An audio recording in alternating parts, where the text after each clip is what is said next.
for purpose of standardization, interoperability, as provided for by the National ICT Act. 2, government allocates 2.2 billion for the development of local ICT applications for delivery of e-government services for the financial year 2024-2025. Right Honorable Speaker, on the same page.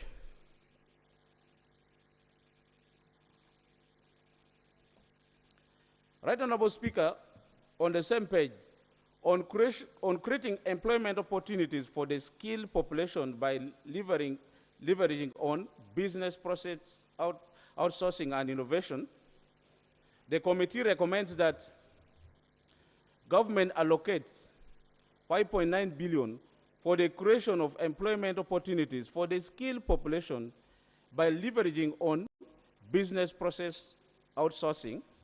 The committee further recommends that innovation/business process outsourcing centers be established in all regions for ease of access by all Ugandans.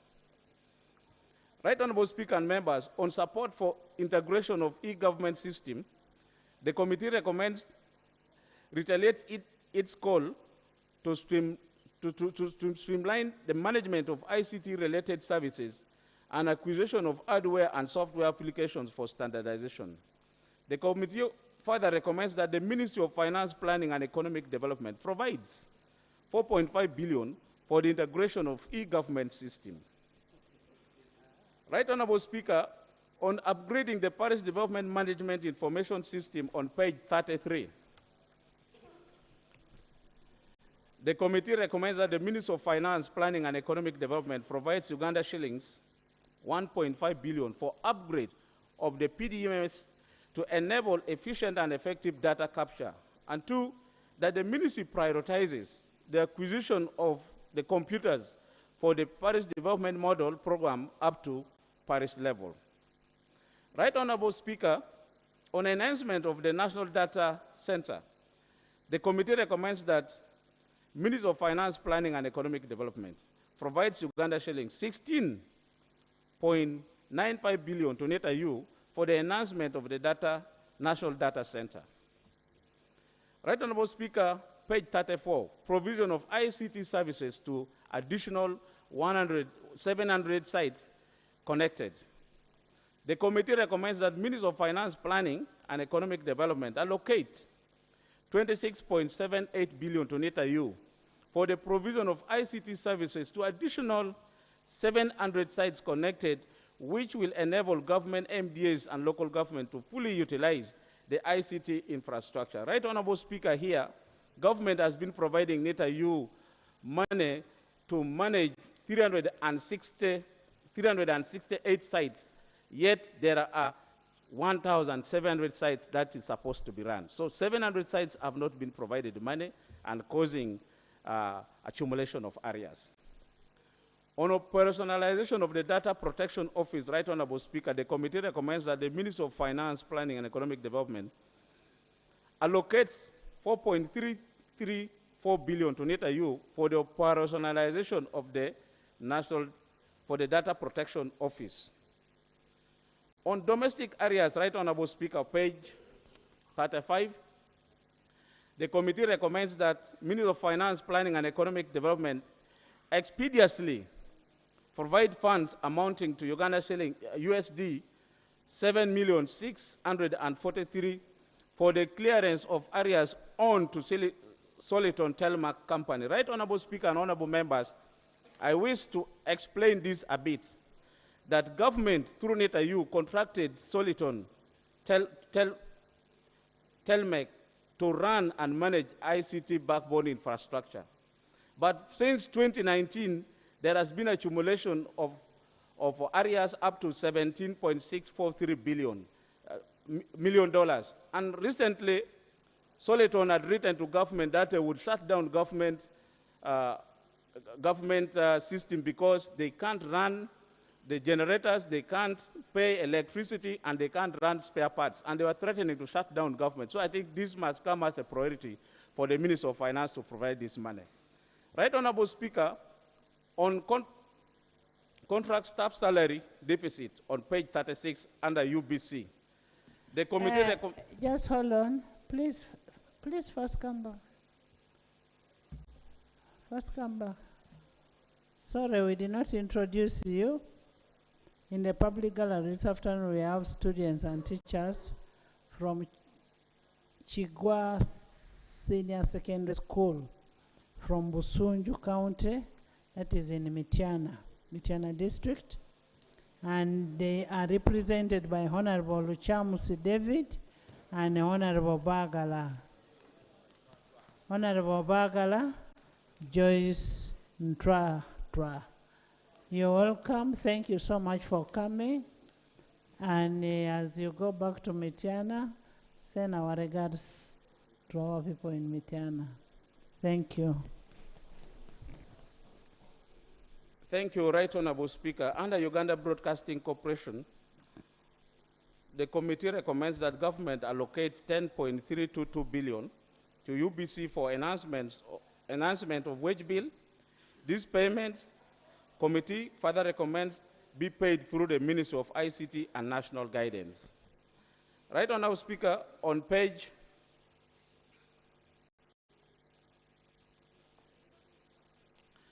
the committee further recommends on UPC that finance provide 3.360 billion for the power bill payment by Uganda Broadcasting Corporation.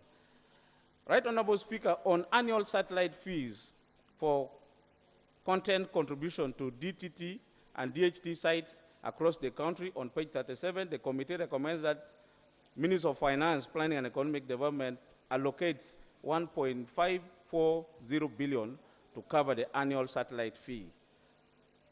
Right Honorable Speaker, on replacement of outdated television and radio studio broadcasting equipments and softwares, on page 37, the committee recommends that Ministry of Finance provides 14.48 billion to UBC to repair its obsolete and outdated infrastructure. Right Honorable Speaker, on procurement of an outside broadcasting van, OB van, for TV and simpler OB kits for each radio brand, the committee recommends that the ministry provides 6 billion for the procurement of OB van and kits for each radio brand. Right Honorable Speaker, on upgrade, design and development of one beam DTT and DHT sites transmission system and procurement of Thomas and Aris transmitters, on page 38, the committee recommends that 4.20 billion be provided for upgrade, design, and deployment of one beam DTT and DHT sites satellite transmission system, and further, Uganda shilling 7.220 billion for procurement of Thomas and Aris transmitter to enhance DTT and DHT.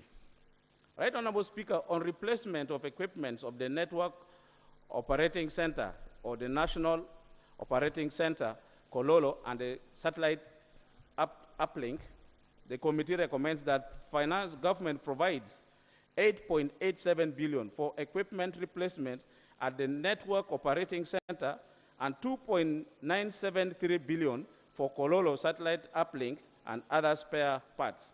Right Honorable Speaker, under Uganda Communication Commission, on levy on gross annual revenue of licensed operators, on page 39, the committee recommends that the 2% levy allocated by Uganda Communication Commission in these regards be earmarked and ring-fenced for purpose of ICT development and rural communication as provided for in the Uganda Communications Act. 2, committee recommends that Parliament and Ministry of Finance, Planning and Economic Development should repeal Section 2 of the Finance Act 2024, which amended Section 68 of Uganda Communication Act 2013, so as to enforce recommendation of one above. Right Honorable Speaker and honorable members. And the last recommendation, the Ministry of Finance, the Ministry of ICT and National Guidance should clearly enact a regulation that clarifies on the payment and the application of 2% levy to telecoms as opposed to the broadcasters, and redefining the operators to whom the 2% levy applies to, excluding revenues from radios and television broadcasters. Right Honorable Speaker, 3, on the cost of internet. The committee recommends that the Ministry of ICT and National Guidance should ensure that the NITA-U internet connectivity is expanded to the private consumers at a rate just like the government and MDS rate, which is at $35. The Ministry of ICT and National Guidance through the Uganda Communication Commission should put in place guidelines to operationalize the national broadband policy to ensure infrastructure sharing, especially among the internet service providers in both private and public sector. 3, there should be deliberate inter-program coordination between digital information and the energy development program to ensure that electricity is extended to most of the areas of the country as a measure to address the lack of access to electricity in some areas of the country that has spiked the cost of internet in the past. 3, Right Honorable Speaker, on high-cost end-user ICT devices and services on page 41, the committee recommends that government revises the tax levied on ICT devices to make them more friendly and also enhance their accessibility and penetration across the country in line with the NDP 3 and annexed on the benefits thereof. Right Honorable Speaker and honorable members, on the expansion of the scope of the excise duty on mobile money transaction on page 41, the committee recommends that government expands the scope of excise duty on mobile money transaction by including all major electronic wallet platforms, which will ensure equity and fairness as the tax burden would be distributed evenly, creating a level playing field and provide an expanded tax base resulting into increased government revenue. And 2, the committee recommends that with the attainment of 1 above, the government considers reducing the tax rate to 0.3% from 0.5% on mobile money to ensure affordability and continued growth of the digital financial services, thus increasing on the government tax base and also tax revenue. Right Honorable Speaker, Uganda Institute of Information and Communication Technology, the counterpart funding for the Specialized Center for Excellence on page 43, Right Honorable Speaker. The committee recommends that government provides 6.70 billion be allocated to the Uganda Institute of Communication Technology for the full operationalization of Specialized Center for Excellency. On insufficient staffing levels and wage bill, the committee recommends that Ministry of Finance, Planning and Economic Development provides 5.394 billion for Uganda Institute of Communication Technology for enhancing its wage bill and in effect the staffing level as required by the National Council for Higher Education. On insufficient specialized ICT laboratory infrastructure, the committee recommends that Ministry of Finance, Planning and Economic Development provides Uganda shillings 1 billion for Uganda Institute of Communication Technology for specialized ICT laboratory infrastructure. On insufficient smart lecture room infrastructure, Right Honorable Speaker and honorable members, the committee recommends that Ministry of Finance provide 1 billion for UICT for a smart lecture room. Uganda Post Limited, Right Honorable Speaker.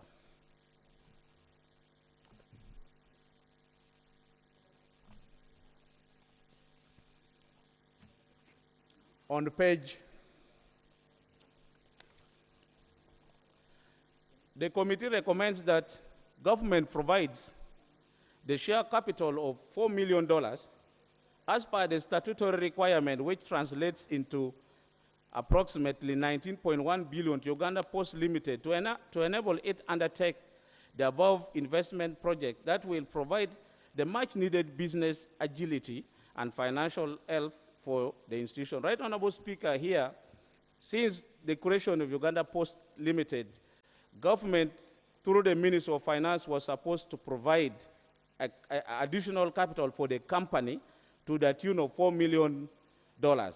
But since then, up to now, government has never met its obligation of providing the money. That's why we are now asking government to commit to the statutory obligation and provide $4 million for the government company or corporation to run its business. Right, Honorable Speaker and Honorable Members, I therefore wish to present the budget estimate for the ministry as below.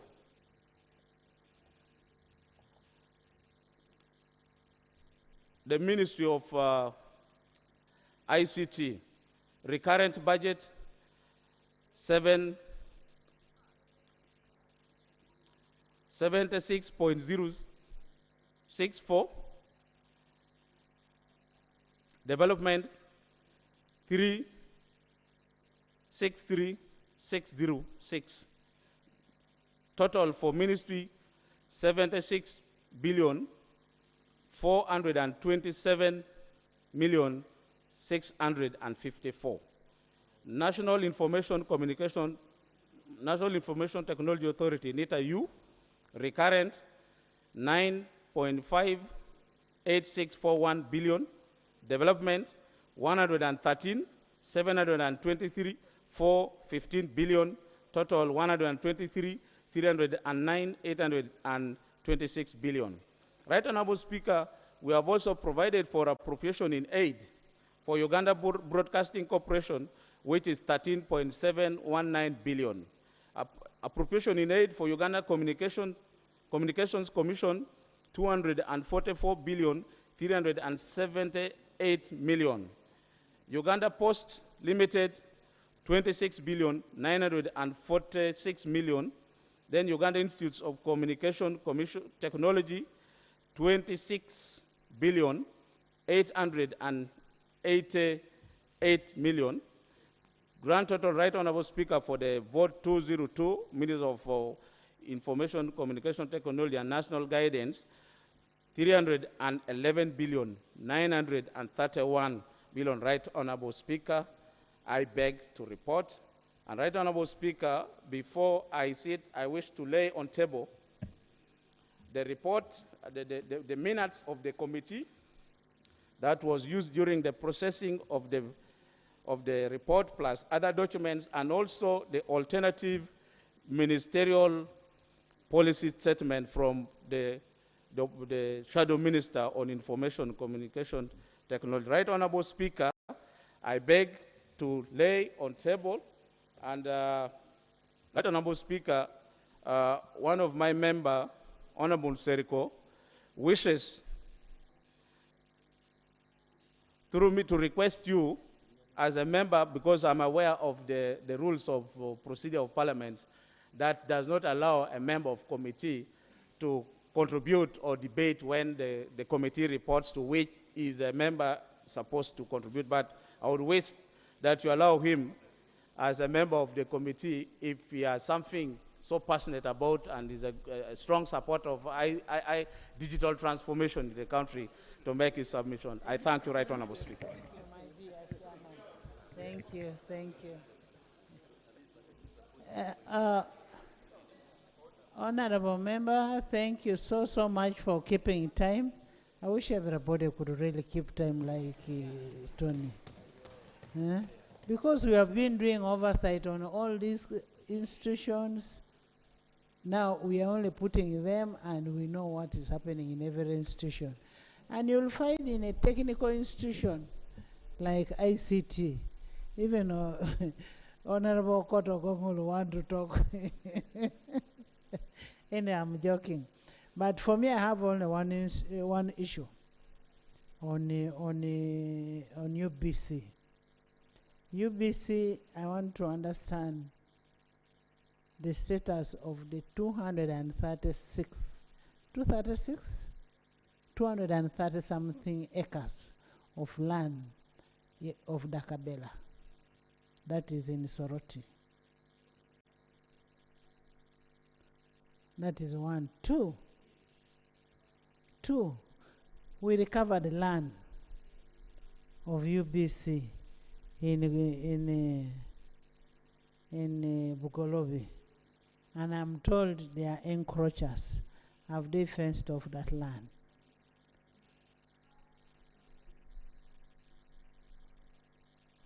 That is all I want to hear. Yes, Daudi.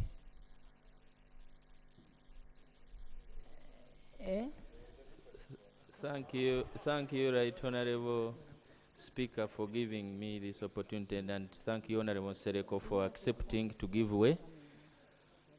Right Honorable Speaker, I want to just give you one comment. Recently, Right Honorable Speaker, I don't know what happens in other countries, but I just want to find out from the committee and also the minister, if he's there, is there a way how a country can manage social media? Is there a machine that can a country buy, or a technology, I don't know, to manage social media? Because, Right Honorable Speaker, social media can even lead to a collapse of a nation. There are even some apps where people have made it now a job that when you have many followers, the owners of that app pay you. So people put funny comments that mislead a country in order to generate following. So, Right Honorable Speaker, I just want to implore our government to put much emphasis on social media. Of course, we are not gagging debates on these social networks, no, but they should be managed well, not to close like they did, they closed Facebook, but UCC should come up with a mechanism. Okay, Mr. TikToker. Thank you, Honorable Daudi Kabanda, and thank you, Right Honorable Speaker. I really wanted to give this House some information on the sector of ICT, because when the report was being compiled, we were away in Mecca, and it would be for the benefit of the House and probably the country, and maybe it will answer my comrade and colleagues' and since you are the sponsor of computer misuse. Correct. The ICT sector is the fastest growing sector in the world at the moment, that can transform someone from zero to one of the biggest people in the world if given the opportunity. Uganda has benefited from a few persons, like for example, one of our young men that participated in the digitization of the health sector through what we call the health tracker. You see what you see on your watches. You walk and it tells you you've walked these steps, you've made these steps to gather data. So one young man from Kabale, who is now part of the Silicon Valley now. But those are some of the people that were duly neglected here. No one took care of them. And he came up with an algorithm that would detect the heartbeat and etc. that is being used by medical experts in the world to gather data, which is used right now for diagnosis, etc., but also for personal tracking. So I would like to implore my legislators and fellow leaders, that we really take interest in information and communication technology, which is the third pillar that this government clearly states that it should be the driver of economic growth and prosperity in this country. I'll give you one example.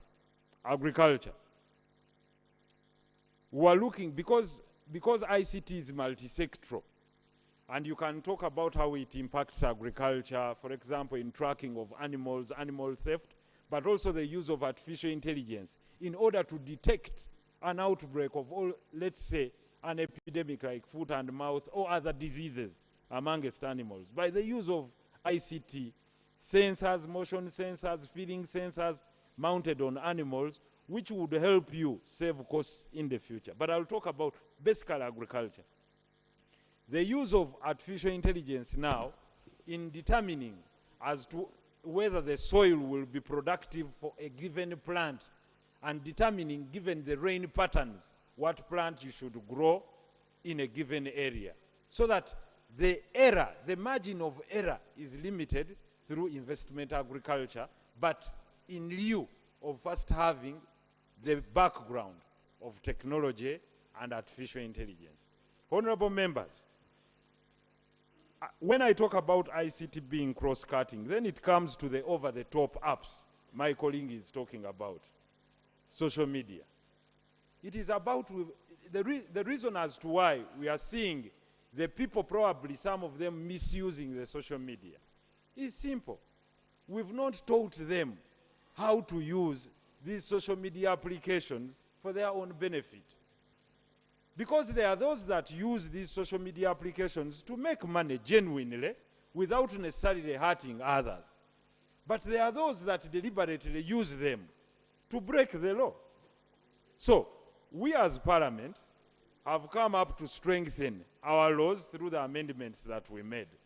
But if we do not have the national digital transformation strategy of teaching our people how you can use the internet, because we are in the world of the internet of things, to make money, to curb unemployment. For example, the president was talking about business process outsourcing, where someone becomes a dispatcher. The BPOs, yes. Yes, a dispatcher of trucks, for example, in the US, seated in Kampala.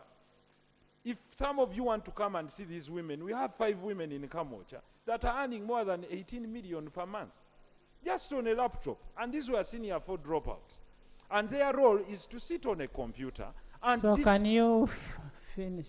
And dispatch trucks. What I'm trying to say, if we have a deliberate policy of, for example, funding this ministry to go and sit down women in rural areas, teach them how to do business process outsourcing, how to work remotely. We can borrow what the Indians have done, what the Pakistanis have done, and they are employing millions, earning money, not from the mainstream economy, but from the economy that doesn't sleep in other countries through using ICT.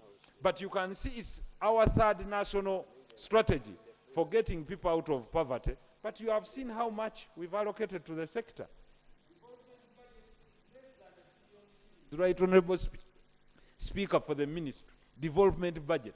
So how will you get the people to learn how to use these over-the-top apps to benefit them? All they know is phones come in here with these applications already there, and all they know is I'll use it for TikTok, I'll use it for WhatsApp, I'll use it for ETC, maybe to harm the other or to show my discontent, ETC. At the end of the day, what we get from our unlearned, uneducated people on how to use social media is as a result of how we budget. So if we budget and teach them and show them that a woman can sit in Kataku, can sit in Kapchorwa and make money by being a dispatcher of trucks in Texas, definitely there will be a shift. People will shift from using it for rumor mongering to using it for making money. Secondly, we must develop or empower our developers to make our applications. And right, Honorable Speaker, for as long as you have no power to say that switch off that one or switch on this one, then definitely someone else will control what happens to your government here. Because I'll create an algorithm that tries to show your leaders. For example, you've heard about the debate of the closure of TikTok in the US. The reason is very simple. Someone just directs the algorithm to show the negative. And when it shows the negative, definitely that is the perception of the people. The people shall perceive it that way because someone else is running your data and knows all your people, because when you log in, you put in your date of birth, you put your location, you put your name, and then they start sending you unsolicited messages. So what they will show you, for example, if there are many potholes in Kampala, and I want to change the perspective of people, I'll only send you Kampala. If you're a tourist going to Kampala, send you pictures of Kampala with potholes. Potholes, death. Potholes, death. Potholes, death. Yes, and the point has been gotten. So hope you've gotten it, Honorable Kavan. Thank you very much. Honorable members, just before we go into a debate, Honorable Lance has something to say, to request the House. Thank you, Right Honorable Speaker and Honorable members, for this opportunity. I had requested the Right Honourable Speaker that you allow our report be read and discussed, then I go and join my colleagues for the meeting in as far as Namboleland is concerned. That is our request. We have no problem with that. Let's dispose of this, and then we'll get a summary of your report, and then you go and join. We will not leave this parliament before we get a status of what is happening in Nambole. Yes. Honorable members, are you okay with the request? You okay with the request? So,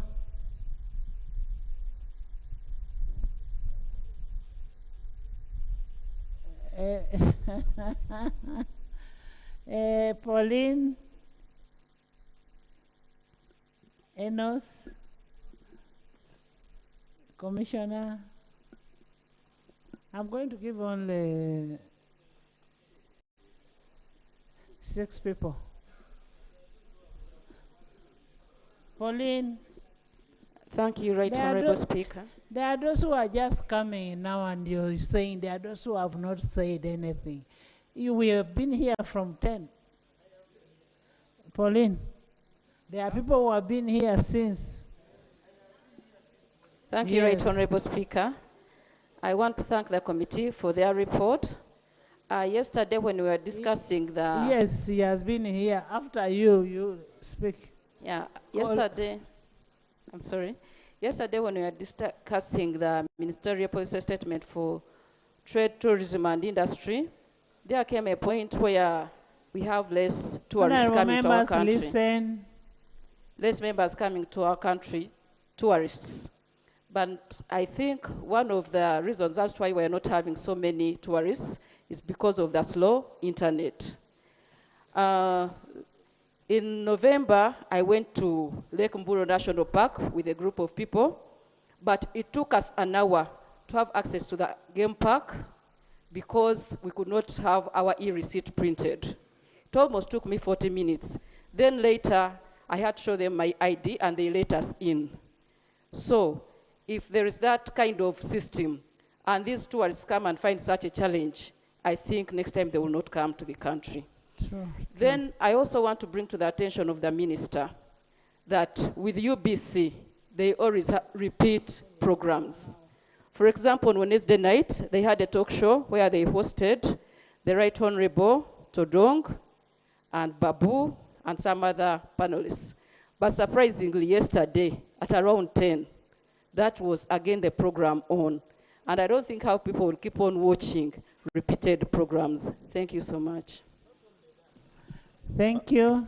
Honourable Minister, when you reach my village, it's unfortunate you don't know where your patient comes from. Even just a phone call. The network is so bad. You can't even send a message.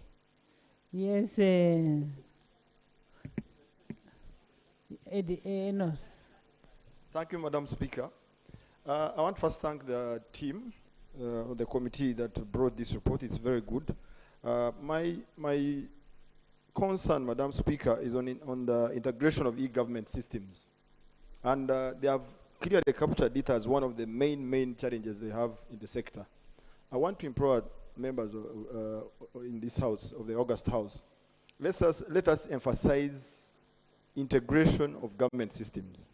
I'll give you an example that, at least in the sector where we supervise, Ministry of Finance is going to spend almost 50 billion on systems. And this money does not even stay in our economy. It goes to Oracle, it goes to all these other international companies. URI is spending almost the same amount, actually 62 billion.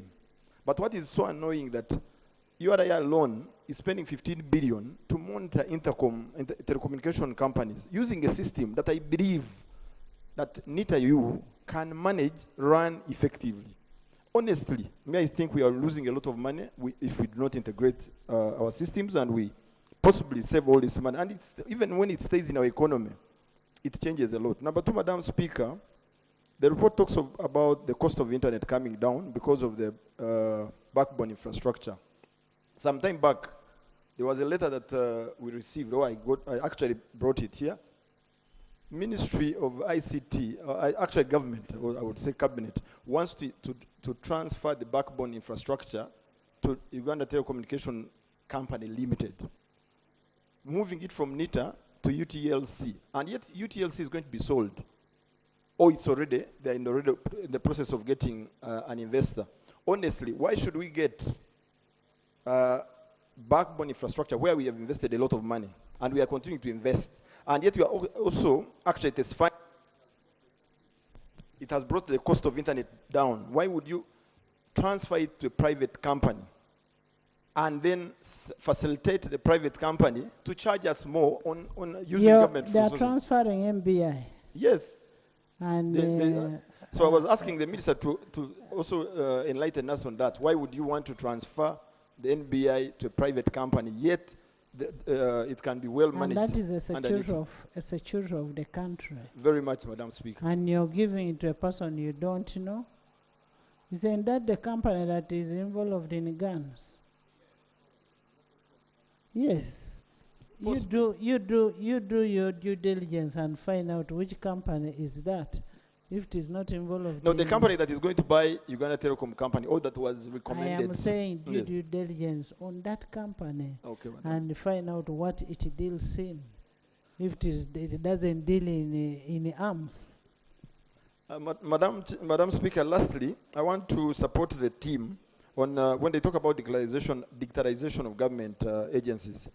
I really believe that, and I think the honorable colleague brought it out very clearly. I believe that's the way we should go, because even digitalizing everything within the government services or public service, it will possibly help us to deal with the issue of corruption. Because if I don't see somebody when I'm applying for a job, if I don't interface with a human being when I'm bidding for the contract, possibly it can limit the issue of money changing hands from here and there to win government contracts. Thank you so much, Madam Speaker. And as we talk about integrating the systems, we should be mindful of the internal controls. You don't integrate everything to allow everybody, like now Euphemis, you allow everybody to see whatever is happening. There should be an aspect of internal controls. Yes, Commissioner. Thank you very much, Madam Speaker. Allow me to thank the Chair and the whole team for this wonderful report. Madam Speaker, I want to first of all support the report, the Chair, on the issue of giving money to UBC. I will specifically look at UBC being our national television. But I also want to implore the Minister to continue engaging the UBC team to know that things are changing. The other time we had the President saying that UBC should advertise almost all the government programs. But when you look at the way they do their things and even the way they program their TV programs, they are not enticing for people to watch and follow. And you find that most people don't even want to take business there, not because the television is not equipped, but because the programming and whatever is being done is not really enticing for people to follow. And then how do you promote the private sector for you to be able to get taxes? Madam Speaker, thank you very much, Madam Speaker. That is exactly what I was saying. UBC has to now come up and know that it has to compete with others. The fact that government supports them, I support government to add them some money. But as they add them money, what is the value of the money that we are adding them? So I want to request the Minister to take that up very importantly. Secondly, and lastly, Madam Speaker, I want to talk about ICT as a whole. It is only if we come up as a parliament and government and work together to know that one of the leading sector that can bring money in our country and at the same time employ our people is ICT. So it is upon us to work together, and government come here, plan properly, and whatever we talk about be implemented so that ICT can provide for our children. The other time I met a parent who was telling me how the daughter is... Yes. Thank you so much. Members, 1 minute, everybody wants to talk. Right Honourable Speaker, I want to thank the committee for the report they have given, but my concern is on the issue of network generally. Unless we improve on the network, many programs of government are always delayed, like in local government. Payment alone can take like 2 days. There are areas without network completely, Right Honorable Speaker. And it is worse with newly created sub-county. There are other sub-counties who move the distance to look for network. So I think as we give money to ICT, they should improve generally on the network in the country. Otherwise, I thank you so much and I appreciate the report. Thank you.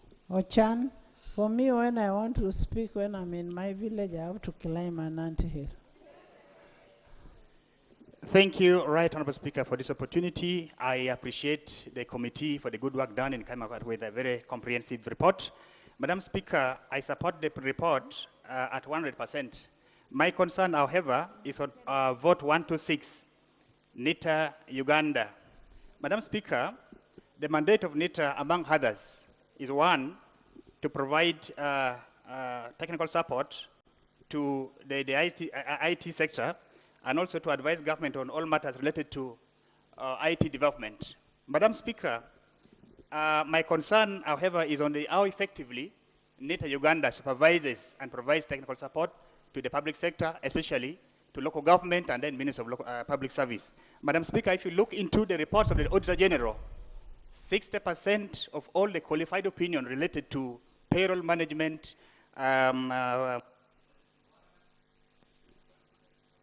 warrants utilization, and then implementation of approved budget is blamed on system failure, systems inconsistency. Madam Speaker, I support the report, but I call upon the ministry to compel NITA Uganda to scale up their support, supervision, and then also technical support to all the sectors. Thank you. When you look at the payroll management, it's about garbage in, garbage out. If Ochan is not my staff and I put him in the system for him to portray like he's a staff, how do you expect NITA you to know that he's not a staff? Madam Speaker, it is within their mandate to supervise and advise government on IT-related matters. So I think NITA you is still well placed to provide the support. Local government, you have an employee and somebody has entered in, the person has entered Ochan as an employee of that place. All what NITA you does is in the system is when you say the trigger, you trigger and the money goes there. How will I know that this trigger has gone to a wrong person who is not meant to be there? So we really need to be very careful ourselves as we bring in the system. Yes, Okot. Thank you very much, Right Honorable Speaker. Right Honorable Okot, Speaker. then Okot. Right Honorable Speaker, mine is a simple one. It's regarding planning and knowing which one should be first and followed by what. In most of our schools, the Ministry of Education have supplied computers. Yes, they have supplied computers, and those computers have remained redundant because they are not connected to the internet. So the intention was good, but it's not being used now. Secondly, there are also no electricity.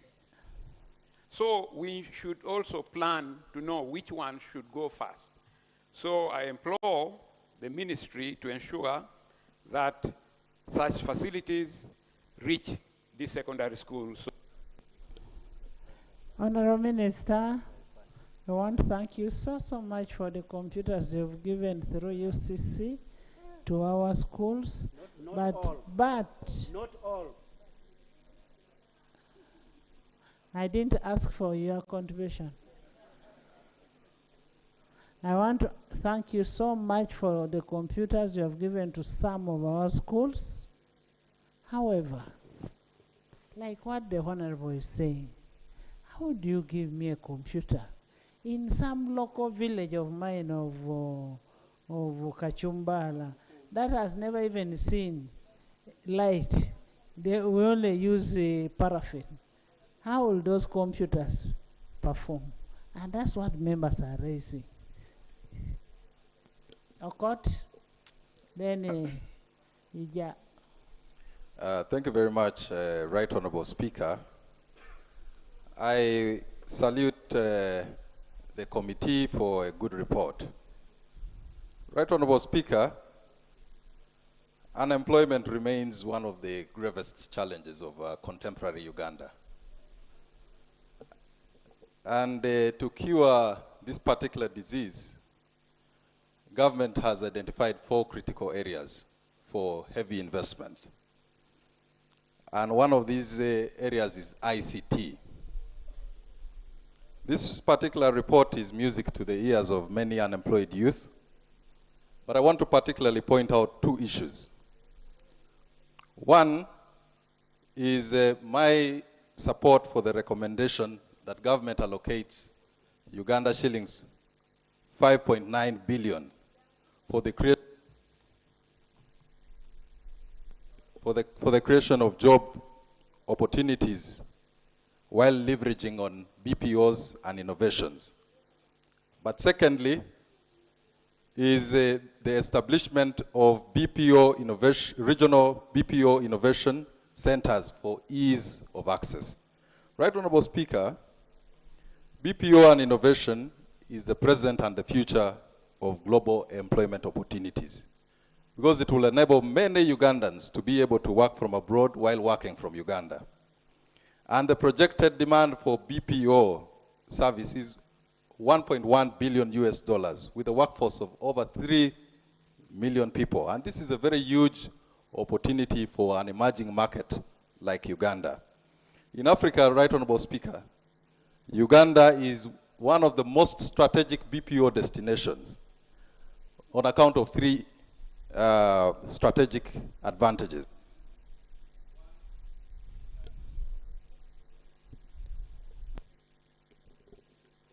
Thank you, Honorable Speaker.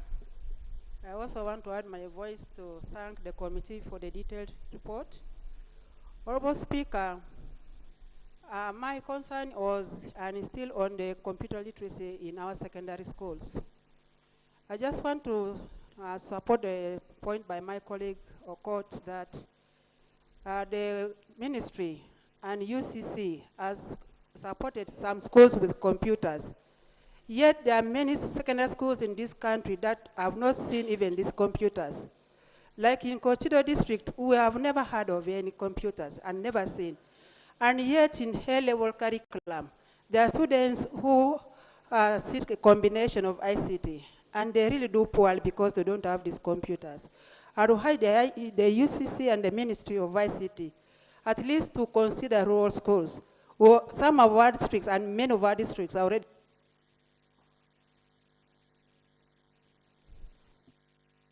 You first finish what you're saying.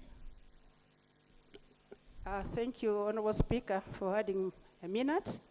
I was urging the Ministry of ICT to consider rural schools because we also need to come to that level of the urban schools. And taking the point of Honorable Sereko, where he said there are 4 women, or I don't know whether in Kamocha or in Tinda, who are making business. If our schools are well equipped with these computers, we will realize a bigger population getting employed and making money in this country. Thank you, Honorable Speaker. Thank you. Peter?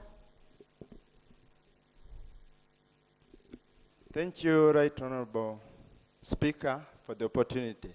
Right Honorable Speaker, I want to thank the chairman, but the report clearly indicates that they should reduce mobile money tax from 0.5 to 0.3. I agree. I agree with that one. But then the report goes... Are we on tax bills now? Right Honorable Speaker, it was in the report, and I wanted also now to encourage that when it comes to tax bills, then that is when we can now actualize that. But the report was pointing it out that in order to find that it is harmonized, the levy be reduced from 0.5 to 0.3. And I think that one we shall consider when it comes to tax bills. Second, Right Honorable Speaker. What was the reason of putting it to 0.5? Unfortunately, you're not in this house that time because we had to vote by voice, not just a sweeping statement. Exactly, Right Honorable, and it had an impact on a number of our colleagues. Second, Right Honorable Speaker, I want to thank you that actually you donated some of the equipment to UBC that was supposed to help Parliament start a radio, and that was a good gesture. But I want to know from UBC, how do we really, people from the islands, access the signals of UBC? Yet, it is very important that under PDM, information should be given to rural parishes. How will our people in Hama Paris, in Lolo West Paris, access this information with the poor network and the poor signals of UBC? I pray that you look at this if PDM is to be actualized. Thank you, Right Thank you. Honourable members, okay. Not you, your neighbor. Ross, you will speak. Thank you, Right Honourable Speaker. I would also want to thank the chair for the good report. My concern was on replacement of outdated TV and radio station and broadcasting equipment and software.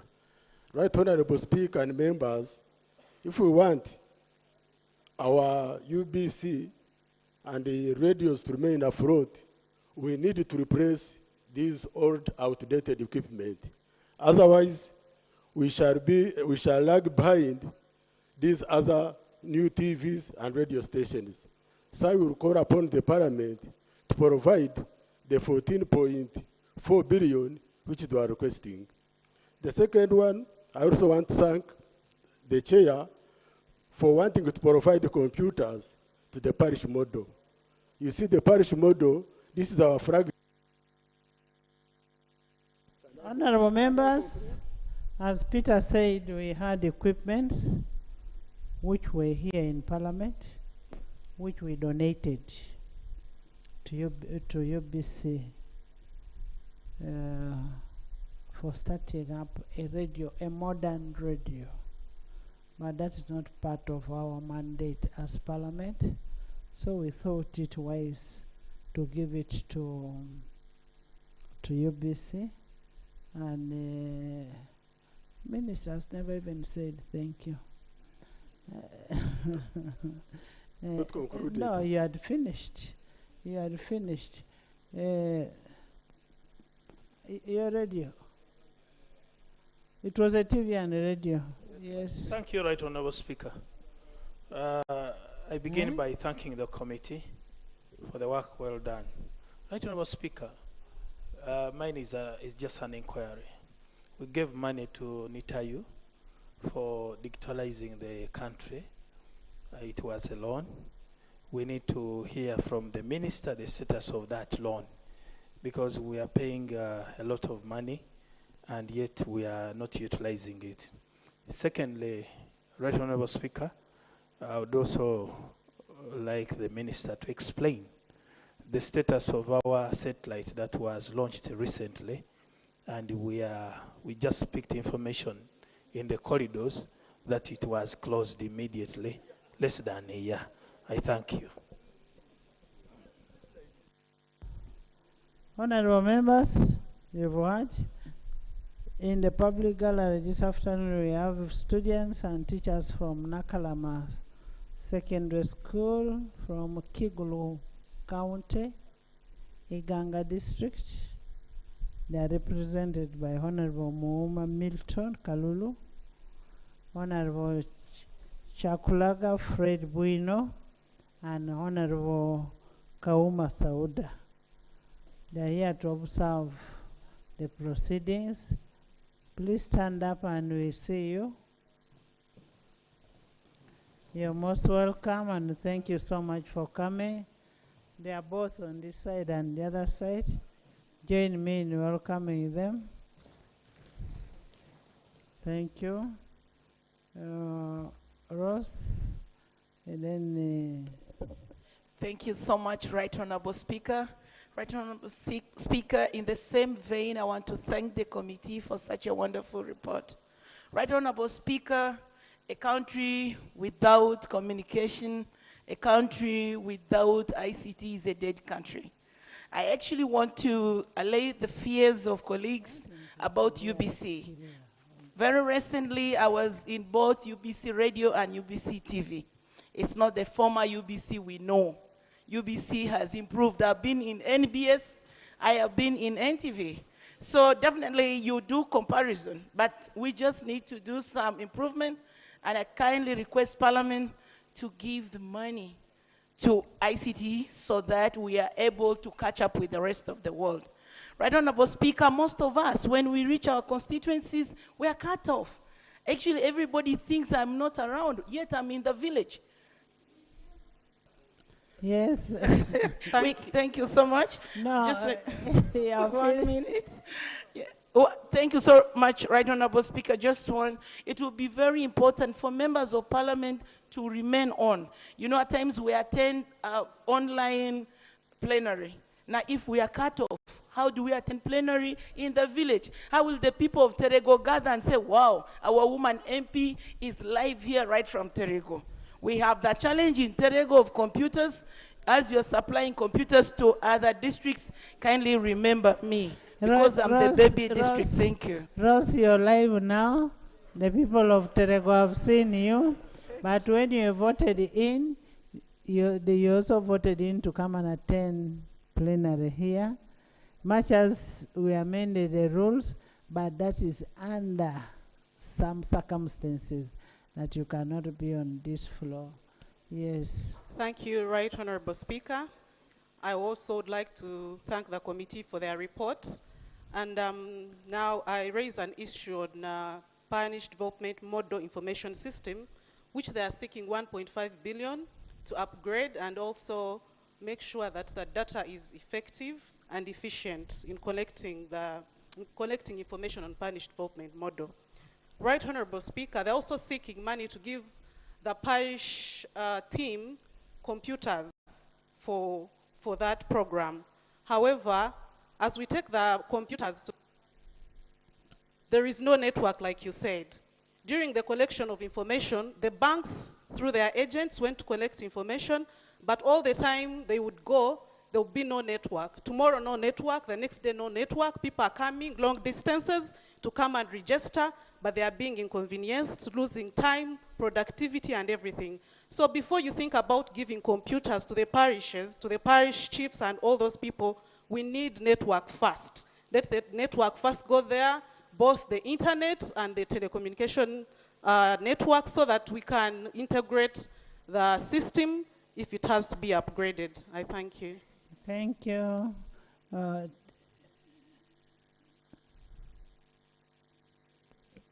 Thank you, Madam Speaker.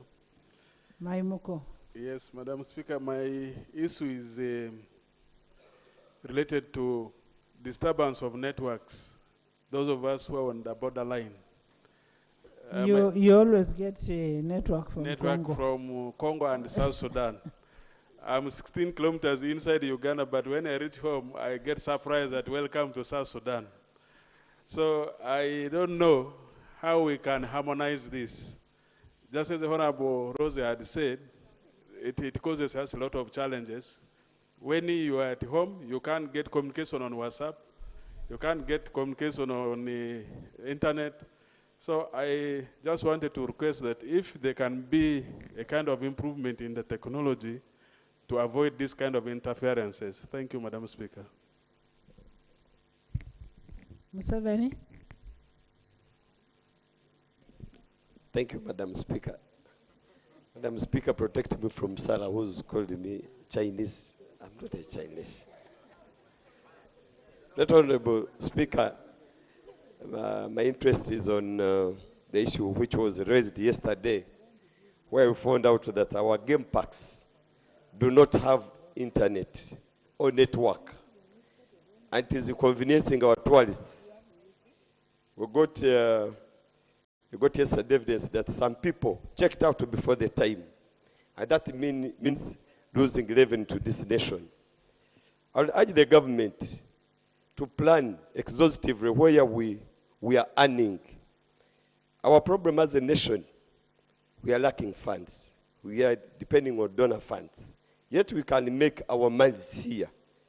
Like especially from tourists. You have the avenues, untapped revenues. Why can't the government? Thank you. Honorable Minister. No, there's something I want Honorable Minister to clarify. Honorable Minister of Information and National Guidance. ICT and National Guidance.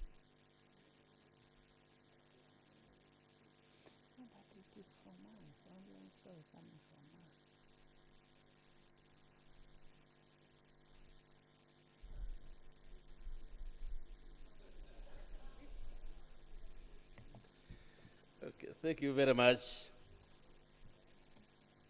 Right Honorable Speaker and Honorable Members. Just know that you're protected when you're in this house, you have all the immunity. Thank you very much. I just want to start by clarifying something which has been issued, I think from UPDF, about our debate on Nambole.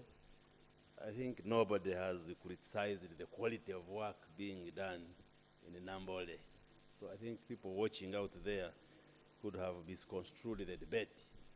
The debate was about government providing the remaining resources for the works to be completed so that we are ready for AFCON. Yes. Yes, I'm just quoting a story which... No, but nobody has criticized, nobody has said the work is shoddy. Yes. Our issue is the money that was outstanding that had to be given to the contractor. Some of us even didn't know that UPDF was the contractor. Yes. Madam Speaker and the House for really supporting the works at the Nambole Stadium. So just want to give that clarification that the debate is not about the quality of work, but the money which was remaining to be paid and which Parliament has secured this afternoon. That is still under ICT. Yes, yes. So we wanted the minister to clarify because it is coming from the spokesperson of the army, which I think is a little unfortunate. Yes. You can respond. He has something, then you respond. Nathan, you'll talk on infrastructure. So, Madam Speaker, I would like to make a few comments. The first one is on UBC as a strategic broadcaster. I think that UBC, we don't have to look at it in terms of the commercial or profitability. Every country needs a broadcaster to be able to allow government and other departments communicate information that the other commercial broadcasters may not find valuable.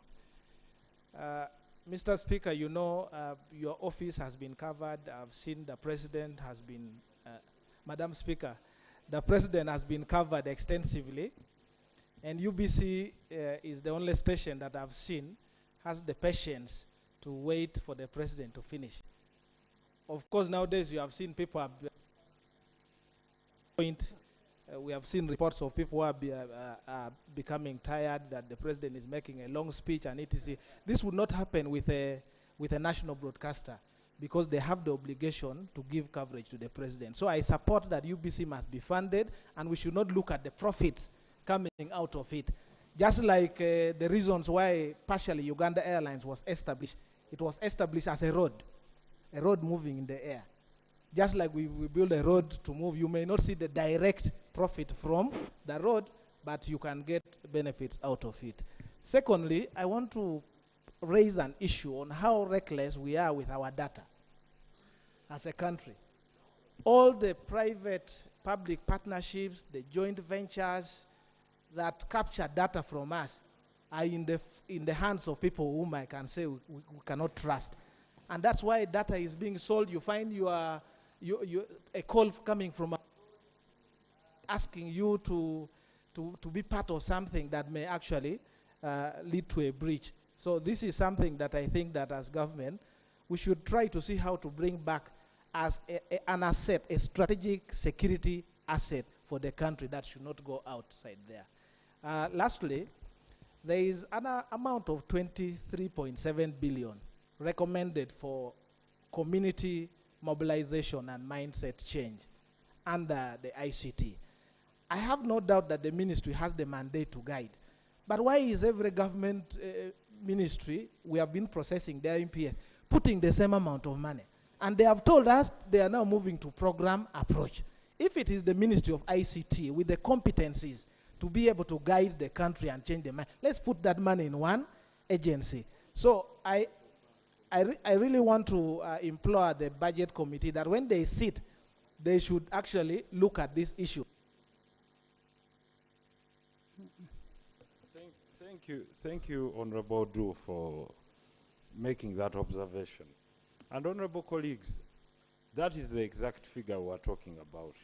If we would rechannel that money to digital transformation and reskilling of young people and women, we would curb the issue of unemployment the Honorable was talking about.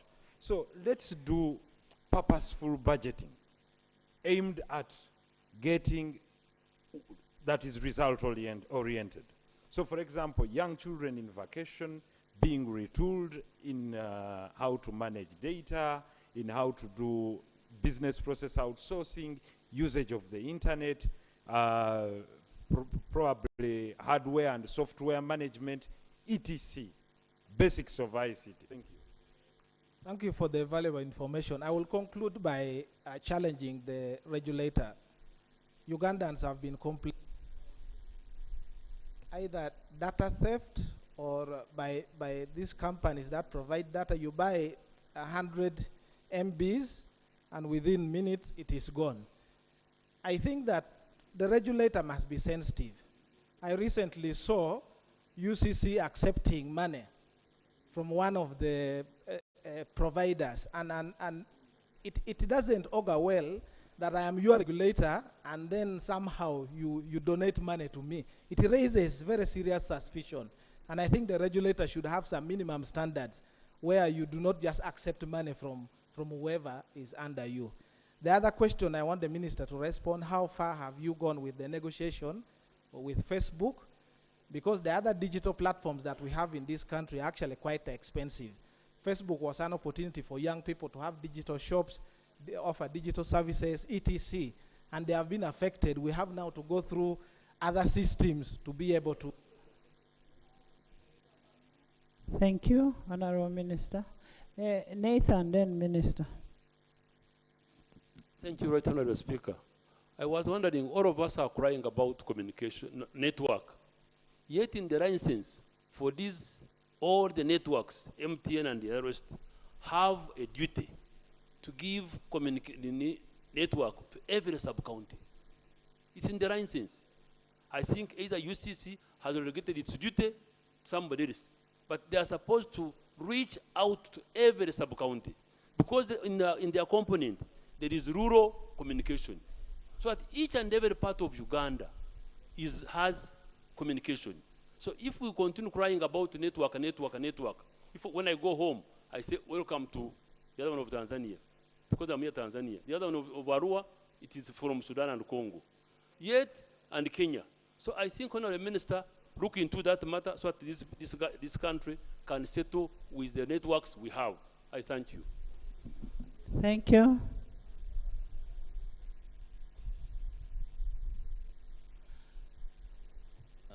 Thank you very much, Right Honorable Speaker. And I want to thank the honorable members for the support and the issues raised. And I start by thanking the chair and the members of the ICT committee for a very good report, well represented. As you respond, when you watch UBC, it only communicates in English and Luganda and Swahili. Originally, you remember Radio Uganda. You'd even hear them speaking at Teso. Lugubara, Japadola, Karamojong. You get it, eh? What is happening?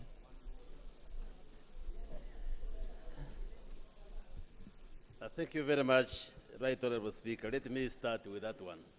Yes, for the television, I use there, I think English, Luganda, Swahili. But for the radio, we have regional radios. I think UBC runs a string of 11 radios. And where they are located, they use the local languages. But I would want the honorable members to check if there are any languages missing. For instance, if there is a radio on Eastern and maybe some languages are missing, then if we get the feedback, then we can engage with UBC to ensure that the whole country gets covered. Right Honorable Speaker, there are many issues which have been raised, but in the interest of time, I will just quickly comment on them. Let me start with the general comment. I have thanked the chair. I also thank the Honorable Sereko for simplifying the message on ICT. Maybe I should appoint him a special advisor to the Minister of ICT. Right Honorable Speaker, our ministry, its mandate is divided into two largely. You recall we used to have a ministry for ICT as a standalone ministry. Then it was merged with the Ministry of Information and National Guidance to create one ministry of Information, Communications Technology, and National Guidance. And when you read through the report, you'll see those aspects. And in the NDP 3, we fall under two programs, the Digital Transformation Program and the Community Mobilization and Mindset Change. And that has created the problem in a way because the Community Mobilization and Mindset Change sub-program is headed by Ministry of Gender, Labor and Social Development, but we are a member of that program.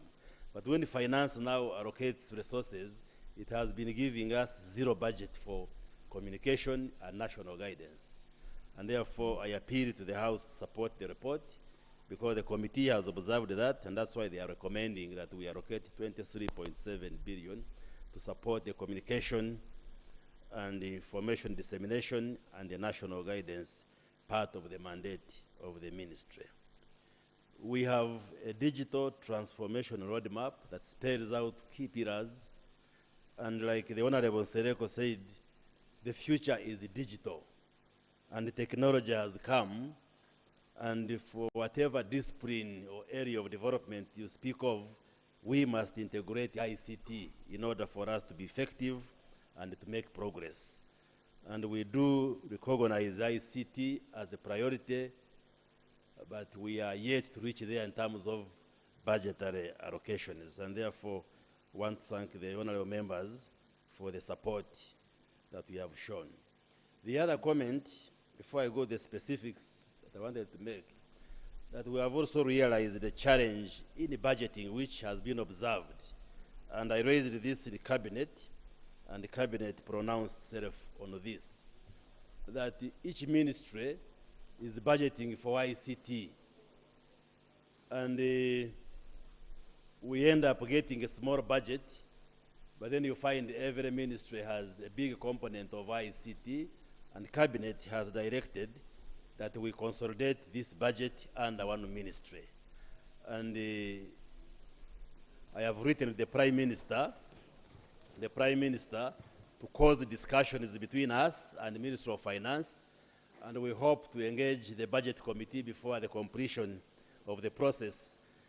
Because the challenge with this is that a ministry budgets, now they want to develop or upgrade the system. Instead of engaging in NITAU, which has the expertise, they hire consultants expensively, and sometimes they do poor work. And yet, if this was consolidated and mandate the ministry with its agencies to oversee ICT services, we would save money but also be able to facilitate digital transformation much better than the way we are doing. So we call for your support so that we streamline the budgeting and planning. And that speaks to some of the questions which were raised about NITA-U.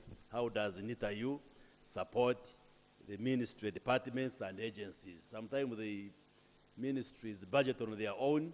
They sidestep NITA-U, hire private consultants when we have resident capacity within the ministry and NITA-U. So we are trying to streamline all of this. Let me go to the specific issues which were raised, Right Honorable Speaker. I start with your issue of land, the Dakabera land of 230 acres. This is land in the eastern part of Uganda in Teso. There are investors who had made a request to establish a university. Yes, this is the information I found in the ministry. And the government had expressed positivity toward that, but appears they kept changing the goalposts in terms of what they want to do. I have asked UBC when this matter came to me to give me an update, but the land has not been given out to anybody. That's the Dakabera land. Honorable Minister, yes. Can we have a look at that land title? I have a very good memory of that land because I looked at it when I was in Kosase. Okay. Can we have a land title, that land title? Much obliged. I will get all the information and also provide the land title. But I have been assured by UBC that the land is still intact. It has not been given out. Let's have the land title, yes, yes, and then we can start from there. Regarding the UBC land in Bugorobi, has UBC been able to fence it? The last time I visited it, it was not yet fenced. And the last time I received from UBC was that they were asking to sell. No, there has been an instruction. And I was very happy that the president responded and said no selling that land. Yes? Yes.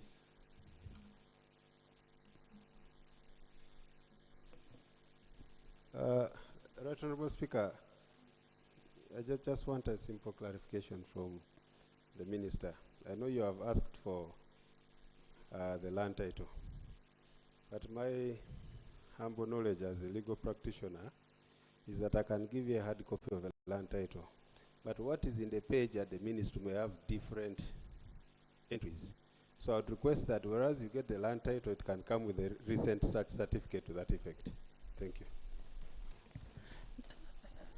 Honorable Minister, we are doing all this to help your ministry.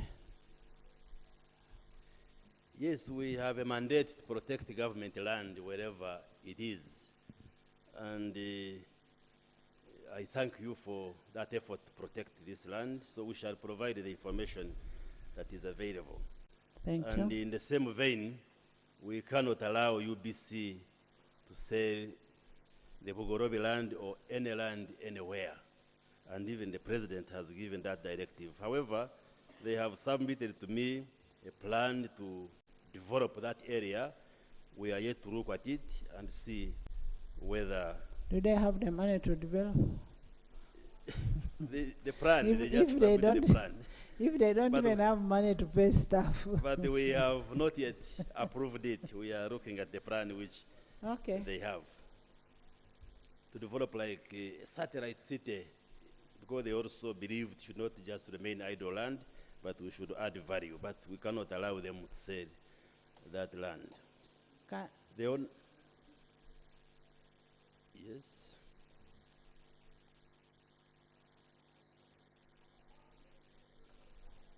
The Honorable Sereko, I think I was thanking you. You were raising very good points about the importance of ICT. The Honorable Dawood Kabanda asked about whether there is a technology to manage social media. And the answer is yes. We've been studying this matter, and recently we sent a team of our technical officers to do benchmarking.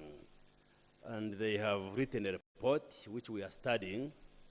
And the assurance I want to give the House that yes, we are going to install technology that is going to help us filter social media, because there is a lot of abuse. Social media is a platform we can use to communicate, but like all of us know, there is a lot of abuse, and we are going to regulate the use of social media with a view of filtering the wrong and unnecessary and immoral messages which come through social media. Let me also say, through UCC, we have technology that can trace the originators of messages. When you post something and it is forwarded, we can trace who originated it. And most of the negative postings will be tracing them, and then they go into the diaspora. Mainly the Ugandans who live in the diaspora, and it becomes difficult to apprehend them. But we are trying to get all the technologies to help us regulate and manage social media, but also in addition to educate Ugandans on how they can positively use these digital platforms for better use. With the permission of the Speaker, the interest of time. Right Honourable Speaker. We are running out of time. We want the Minister of Lands to go. Right Honourable Speaker, there's something critical there on what he's saying. Yes. And maybe it would be beneficial to the whole country and honourable members of Parliament. Now, the Honourable Odu talked about data, because these social media applications are real-time intelligence machines. You understand what I'm saying? The moment you turn on an application, for example, they will know your location. You'll use your face in certain applications, either for unlocking your phones or something. They'll pick your really physical data. And now, all countries are becoming curious on what they use this data for. For example, if that data is not well secured, remember you use some payment gateways by using either your fingerprint or using your face as a gateway. So if one of their network or one of their servers is compromised, then even your financial data can be compromised. So we are only appealing to you as a ministry, and part of the, because the regulators are also under you, why don't we move fast forward by getting all these people who operate social media applications that can be accessed on our territory to have data centers in our country so that we can monitor what they use for our data. Remember, the new gold is our data. Your voice, your picture, your behavior pattern is what they use to make a lot of profit. We only implore you, Honourable Minister. Thank you. Rules are adopted. Honourable Minister, can you finalize? Honourable Secretary, I didn't want to go into details, but what I say that we are bringing technology, especially from the Middle East, which many countries are using to manage, and it has all those details, right, Honourable Speaker. Let me quickly move toward the end. Network, what I want to promise, Madam Speaker, that I am going to write to all the honourable members of Parliament next week, and you submit to us the areas in your constituencies that have poor or no network. Because there are three ways, there are largely two ways through which network is handled. The telecommunications network. It's largely private sector led. We have two companies. One is called ATC, another one is called Ubuntu, whose work and their business is to put masts and towers all over the country. And like the Honourable Yanyima said, when we give them licenses, in accordance with the national broadband policy, they are required to cover 90% of the country.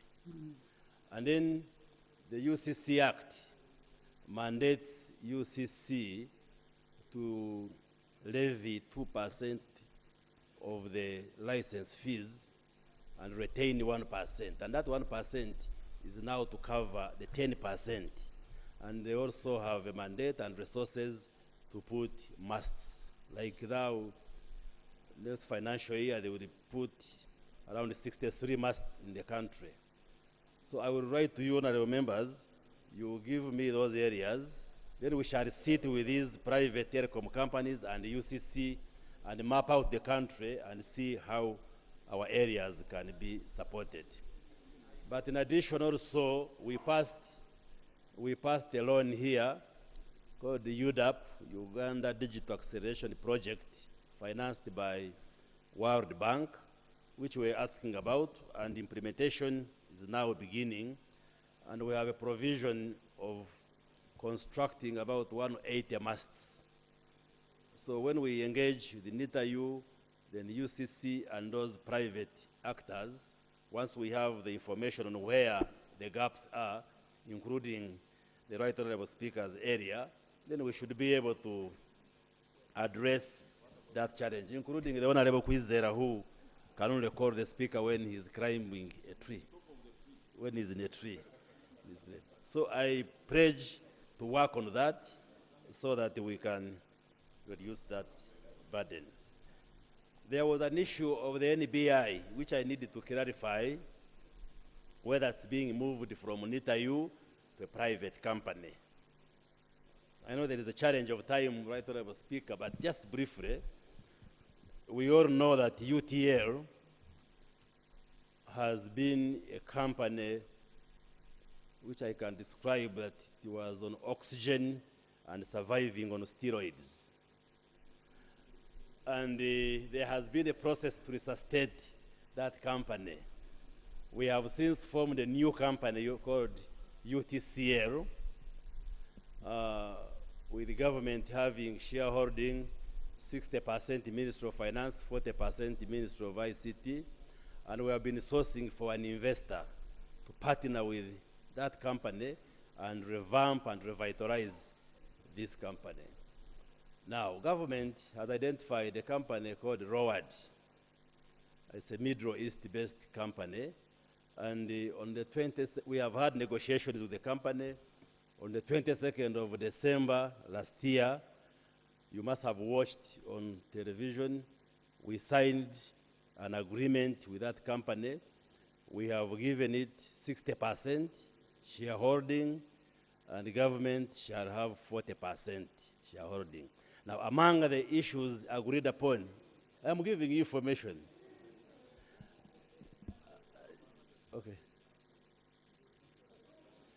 Among the areas agreed upon was that we are going to shift to give them the management and the commercialization of the national backbone infrastructure, not the ownership.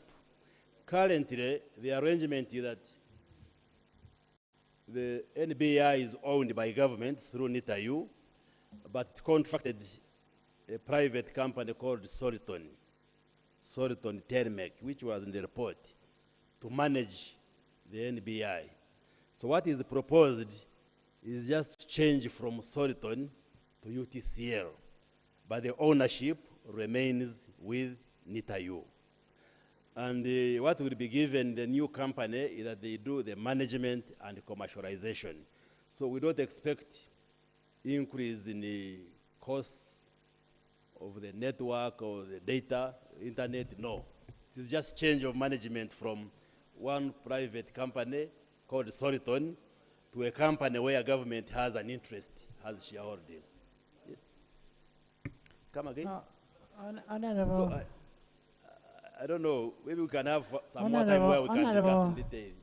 Honorable Enos, I think you need to have a thorough discussion on that absolutely. issue.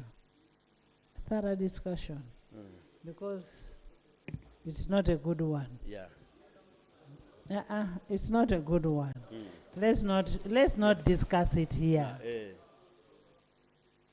Learn to cover your country.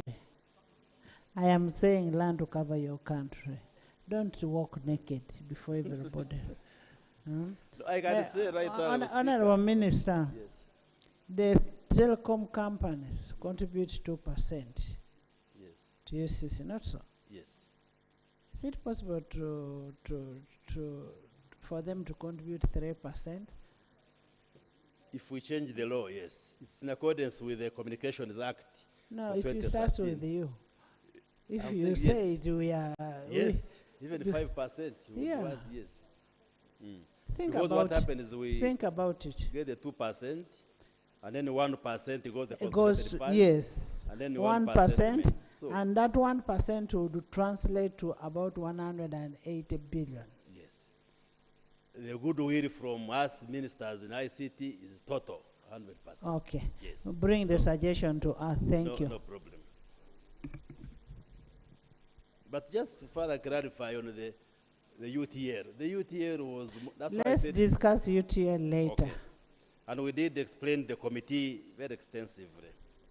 Now, computers, yes, through UCC, we've been supporting a number of schools with computers, but I just want to clarify that where UCC takes computers and there is no electricity, they are supposed to give solar equipment and install solar system, because it doesn't make any meaning to put computers when you have no power, then it's useless.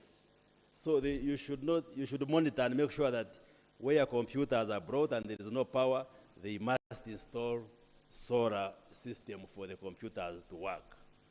What I agree with is that the fiber, the national backbone infrastructure, is not yet extended to all districts in the country. And you recall we passed a loan here funded by the China Exim Bank, the tune of $150 million.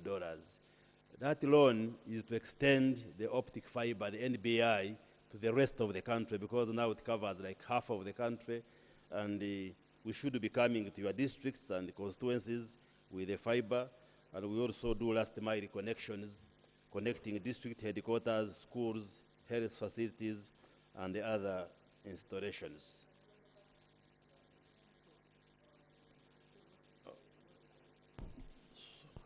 Yes. I think most of the other comments were points of advice, which we have taken note of, and the real expressions of support, like on BPO, creating employment for the young people, and the need support ICT.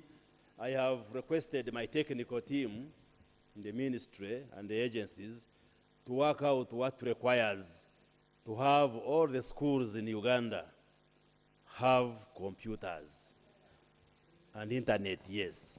Because like you are raising the challenge to have some schools with computers and our learners have access to computers, others do not. And here they sit the same exams. It brings a bit of imbalance. So I have, with the leave of the speaker, because the time is, so I have requested our technical people to compute for us how much does it take to get enough computers, and we give and cover all the schools. Maybe start with secondary schools and also go down to primary schools. And then we can plan. Honorable Minister. Okay. Honourable Minister, thank you for allowing clarification. I have observed that you are going to implement regional BPOs, and I've also known there is a provision for science parks in various regions. How are you working together with the Ministry of Science and Technology to ensure we leverage those resources for optimized results? Two, you hinted on the loans we borrowed, which should extend the fiber and should be able to set up some data centers. I have also seen here a budget of about 16 billion for data centers. Is that not duplication of what is already catered for by the budget? Three, you have... Which budget? what was catered for in the loans, because now they are requesting for 16 billion for data center, and yet we planned to implement data centers under that loan. So I wanted to know what is the difference between... You know, we have given these people so many loans. Be specific, which loan? Madam Speaker, there was loan for a fiber backbone, which would enable us construct some data centers too. And so is also the loan which we got from the World Bank, which is to build mass and also have some data centers and IT services delivered along. In my view, some of the things we are planning to do through this budget are already catered adequately for by the loan. So I wanted clarity from the minister so that we do not duplicate. It's about rationalization of resources.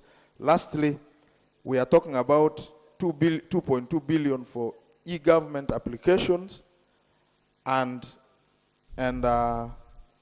also integration of e-government services. The system should be able to.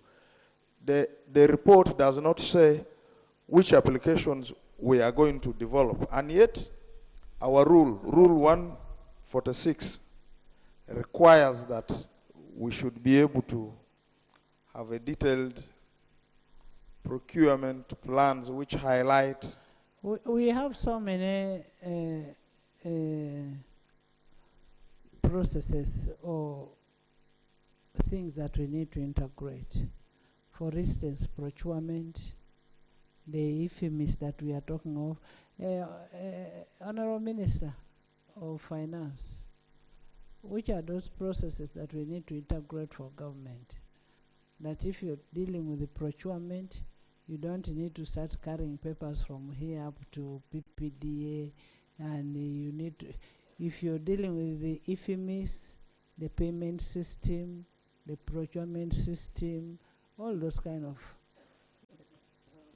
Yes. Madam Speaker, the already systems, we know we have the e-procurement system which is in place, we have the euphemisms which is in place. So it is very important for us to know precisely what those resources will achieve in terms of the work plan. And the rules dictate how the work plan should look like. Madam Speaker, if we have to focus on that rule, we will also realize that we should have gotten even the recruitment plans for the ministry or for the various votes to appreciate how they are going to operationalize the Data Protection Act, and we would further go into examining whether those structures have been approved by the public service for us to commit resources. Furthermore, Madam Speaker, we would have needed clarification. Honorable. Yeah, okay. For me, the key issue is there's deviation from what has been provided in the law, and it would be good you guide whether we would be proceeding well. I hope we understand what we are discussing. Thank you so much, Right Honorable Speaker, and thank you so much, the Honorable Minister, for giving way over this clarification. Why I was so much aroused is when you could mention the matter of the data yet to be collected concerning schools. But I needed some clarification. Already, as someone, not only am I experienced in matters of local government, but it's what I'm assigned mainly as I handle local government matters in this country and here at Parliament. What some of the key issues that local governments are facing as systems, the system itself, and you realize that apart from secondary schools and tertiary institutions, you are very much aware that primary schools are entirely under local governments. And so, how have you planned, when you even look at the infrastructure that the very local government is supposed to use as far as computerization is concerned? How have you planned, and what is it going to be envisaged on? I thought you're part of that committee. ICT, Madam Speaker? No, I'm okay. not. Thank you. So yes, as there's an order. Right Honourable Speaker, like the member stated that she has been aroused, is it in order for Honourable Baryomunsi, the Minister of ICT, to utter out statements that arouse a member of Parliament? Honourable Minister, can you conclude? You continue arousing members.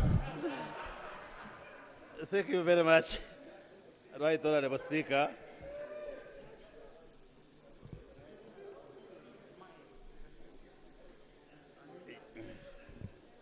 Yes, my sister, who is aroused, at the risk of arousing you again.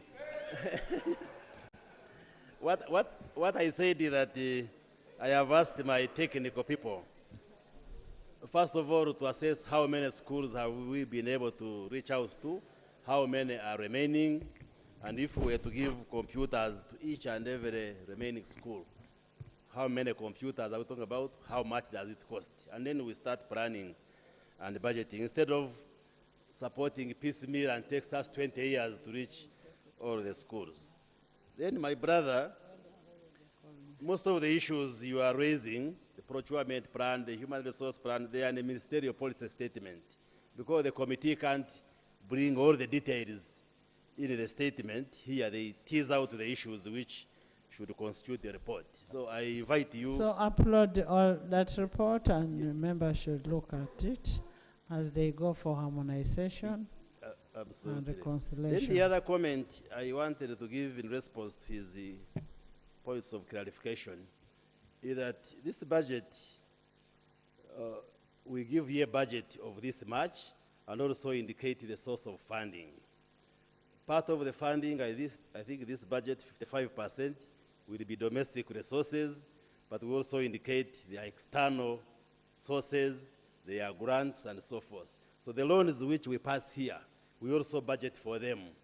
So when you see that we want to do a data center, if you go into details, you will find it is related to the loan which we passed. So what we passed here in the budget is not only for the domestic resources, so even those loans are captured. So there is no duplication. Then lastly, what you raised, yes, we discussed with the Ministry of Science and also the Ministry for Industry, because there are industrial parks which are being constructed, science parks, and also now from our side, the IT BPO parks. In some situations, we can just use one space, put an industrial park, but also put an IT park in between. So we are harmonized and we connect so that there is no duplication and wastage of resources.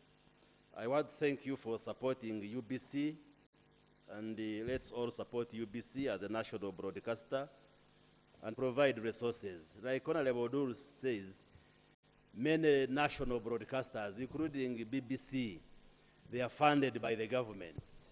You don't allow them to compete with the private sector. Yes, they can do some competition, but the governments invest resources because at times they communicate what the private sector may not communicate because that doesn't attract any commercial value as such.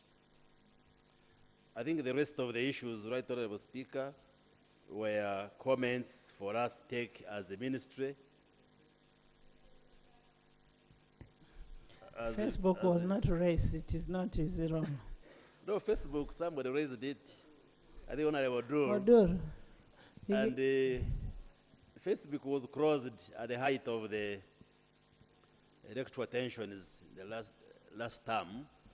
And like I've been updating Parliament, through UCC, they have been negotiating. We have been negotiating as government with the Facebook on the terms.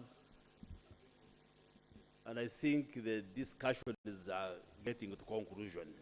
So anytime we should be able to allow them again to operate. So the progress is very promising in terms of the negotiations. So we have taken note of the other issue, like the issue of the network on the border points. Through UCC, it is being worked out so that if you are on the border with the DRC or Tanzania, the people who are specialist technology know how to separate the networks, and it is being worked out. You closed Facebook, just like America is closing TikTok. You must be sensitive to your country. Absolutely. Because the point we're making as government is that all these platforms are here, but they should play to the rules in the country. In the country, yes. And they are here at our invitation. They should come and overrule us and override the laws and regulations in the country. So I thank you very much. Thank you, Doctor. Right Honorable Speaker and Honorable Members. The other comments we have taken note of, and through subsequent discussions, we shall be clarifying a number of issues to do with the sector. But I thank you for your overwhelming support to the sector. Thank you so much, Doctor. Chair, you have something to say after the Doctor? Yes, Right Honorable Speaker. You had asked about the Dakabela land. We visited that property and the land, but up to now, UBC is not giving very clear information on that land. So I think as committee, we shall now be requiring to look deeply into the land title, because they're saying the land, no, the minister, UBC claims. The minister said he's going to bring the land title. But like advised by Honorable Kiror, we will need to look into the details, because they told us the president had allocated to a university that gave out 91 hectares to now Soroti Teso University. And there is contestation between Teso University and UBC over 91 hectares of that land. But also partly there are private people who have encroached into the land. So that is the facts which is there as of now. But for Bugolobi land, we visited and moved around. We have only not gone to check in what is in the title, the details of the search, but we found the land. Honorable Minister, we need the land title of Dakabela. Committee of Kosase. Alan, can you people take it up as a committee of Kosase and investigate that land of Dakabela? Right Honorable Speaker, I want to implore members that as presented by Honorable Obiga, the UBC of today is much improved and much better.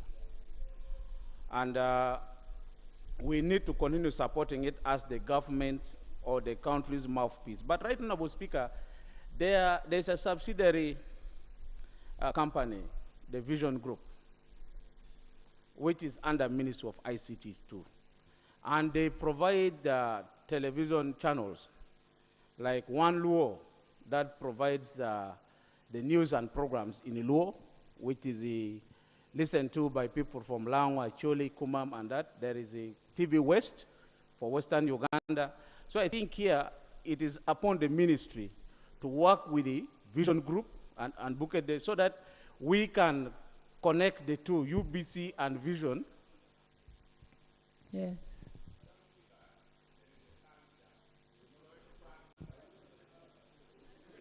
And exactly, that's what I was saying. You want to talk after the doctor?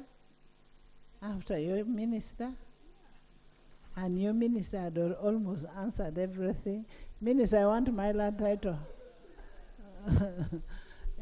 Thank you so much, honorable members. I now put a question that the report of the Committee of Information, Communications, Technology, and National Guidance on the Ministerial Policy Statement and the budget statements for 2024-2025 be adopted by this House. Those in favor say and the contrary nay. The ayes have it. Thank you so much. And Chair, thank you with your committee. One, thank you for your report. And Honorable Minister, may you fulfill all what you have promised. Infrastructure, we have to let go Honorable Navakova to join the other team that is working on Nambole. And that's why we want her to defend her ministerial statement, and she leaves. Item 4.3, the Sectoral Committee on Physical Infrastructure. Yes. You come and sit here, Honorable Kimosho. Right Honorable Speaker, I have watched you in that seat since morning. You have not moved an inch. I am going, that is not your concern. Can I have infrastructure? You know, as Nalongo, I'm very...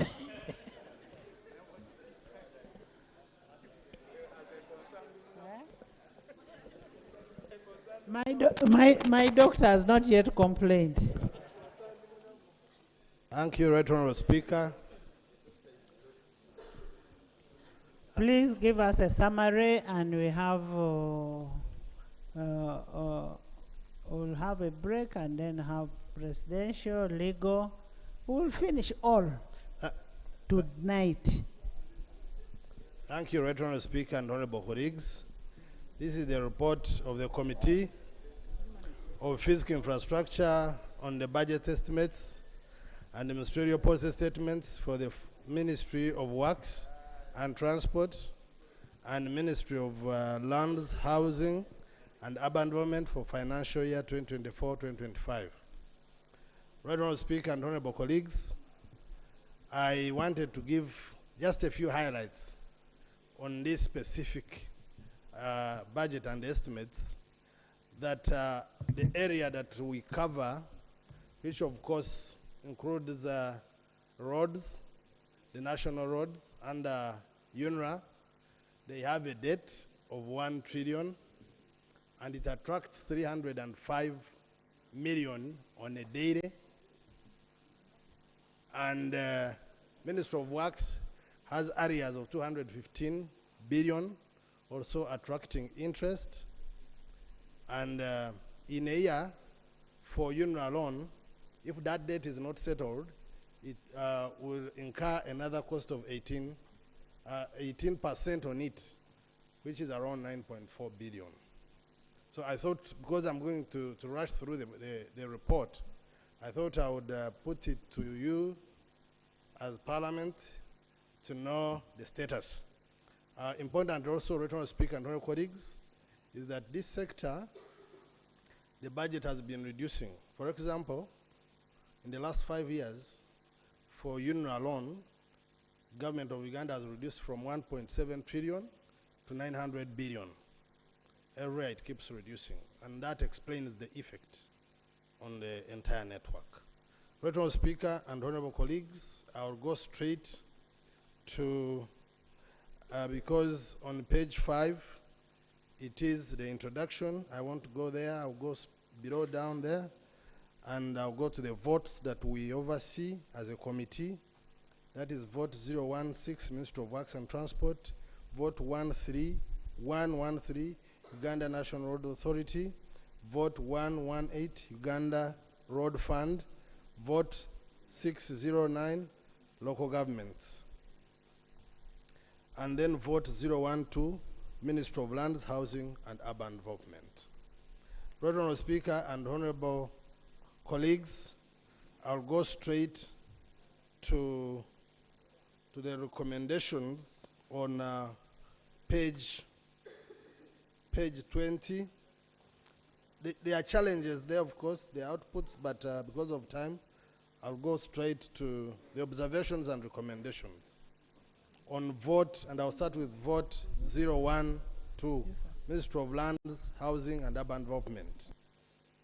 The committee was informed that the Parliamentary Commission intends to demolish Development House, which currently houses the Ministry of Lands, Housing and Urban Development, and construct new offices for members and staff of Parliament, hence the need for the ministry to relocate to its new home.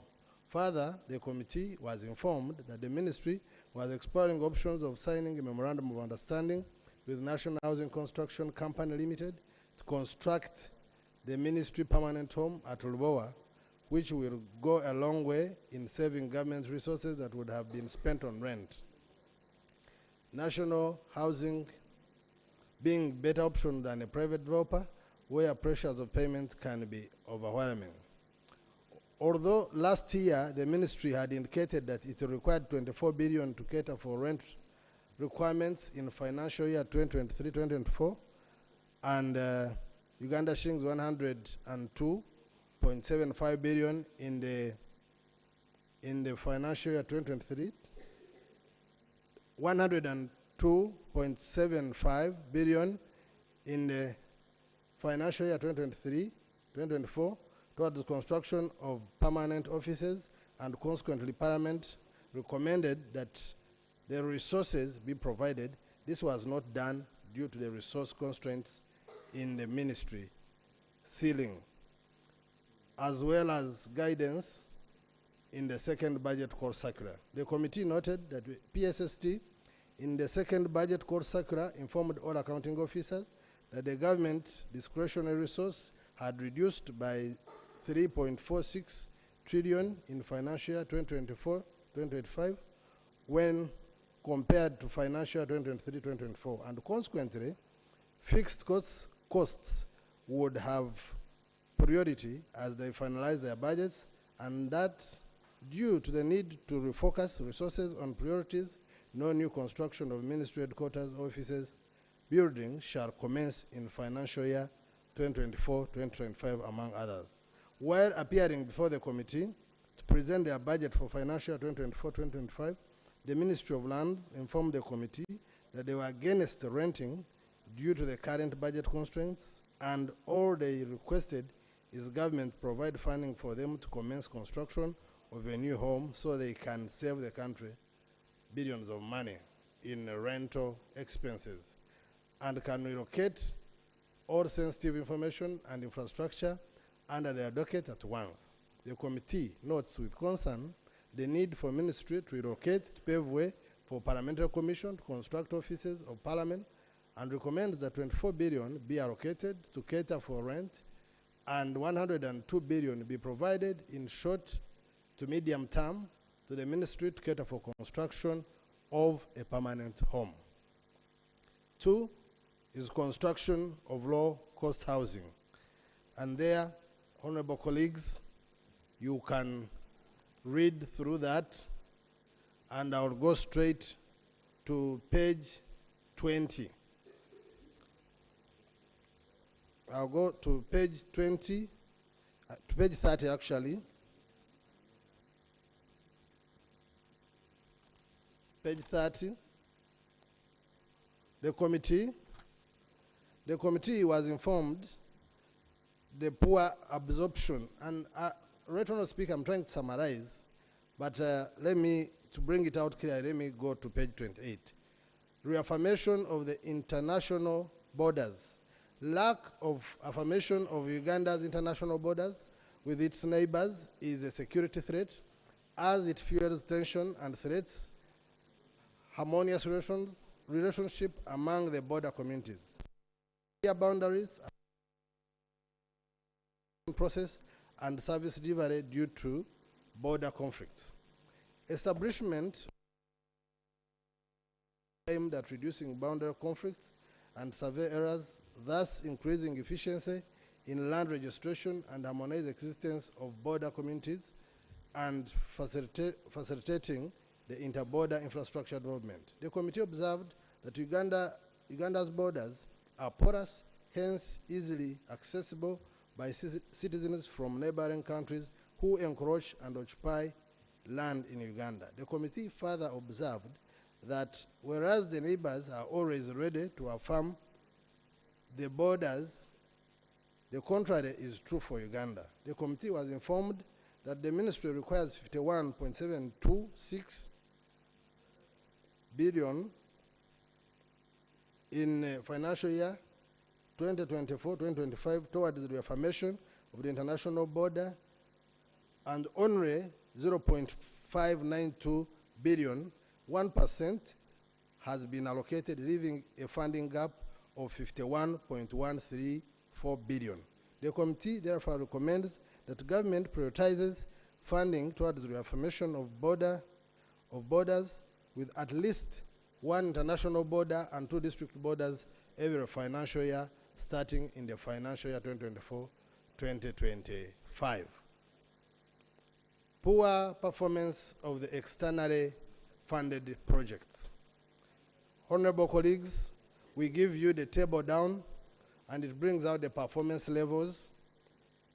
The committee recommends that responsible staff of the ministry have their capacity built because clearly there is some poor performance, especially at that ministry. And we are making these recommendations against that backdrop. The committee recommends that the responsible staff of the ministry have their capacity built in procurement planning to minimize delays in procurement and increase absorption of funds in subsequent development projects. The committee further recommends that ministry should always keep a record of the performance of the contractors to ensure the best performing contractors are considered for subsequent projects.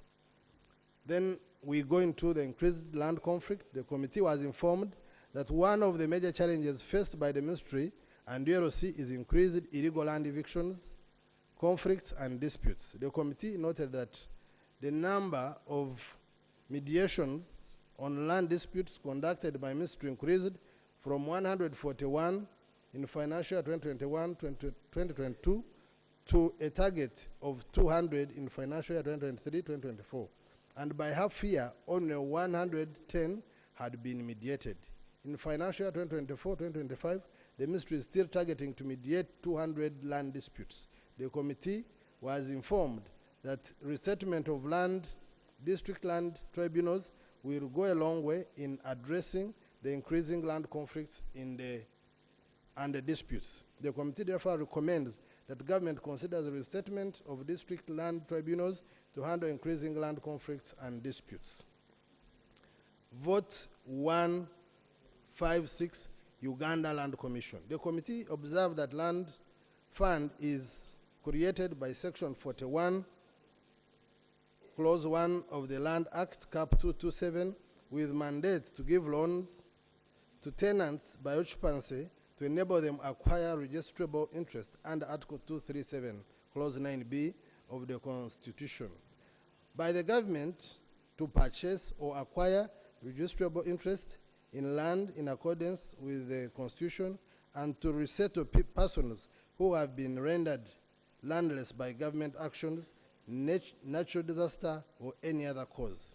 Over the years, the funds appropriated by Parliament to ULC for the land fund activities have been for acquisition of land largely to address the absentee landlords to enable the bona fide occupant to secure their tenure on such land, implying that ULC has only been able to execute one aspect of its mandate as stipulated in Section 41 of the Land Act.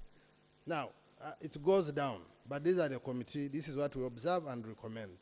The committee recommends that ULC prioritizes formulation of land acquisition and compensation guidelines to guide acquisition of land from absentee landlords before it is given more funding for the activity.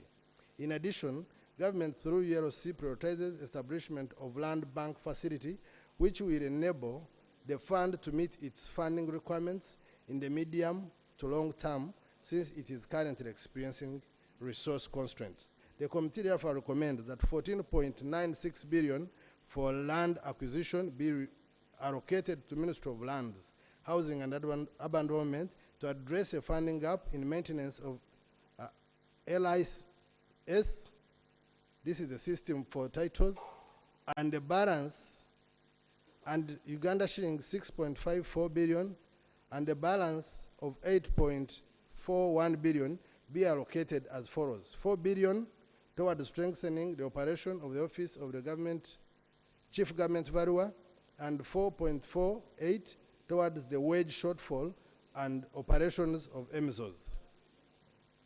Need Madam Speaker, Yes. seeking for your guidance. You issued a directive and you sent Honorable Peter Guang. He has just sent me a message that he needs to be with the other ministers to resolve the other matter. It's now 4 o'clock and they are supposed to report. how do we proceed, Madam Speaker? I have told the minister to, the chair to summarize, and we release. Thank you very much, Right Honorable. As Parliament, we shall be counted if we resolved the matter of Nambole today. Because we are given a deadline of 2 to confirm whether the money is there and whether that place is cleared. So just summarize your Thank document, you, Right Honorable. And we sign off. Thank you very much, Right Honorable. I was on the need for, that is page 31, 2, need for an updated government inventory, and I'll go to the recommendation, because we realize that government doesn't know its land, and we are saying that the committee recommends and urges the Office of the Prime Minister and the Ministry of Finance, Planning and Economic Development to ensure that various MDAs prioritize survey and titling of their land in order to protect it from encroachment and future land compensation expenses. The following are critical funding gaps. It is there, you can go through it. Right Honorable Speaker and Honorable colleagues, I'll rush through to the observations.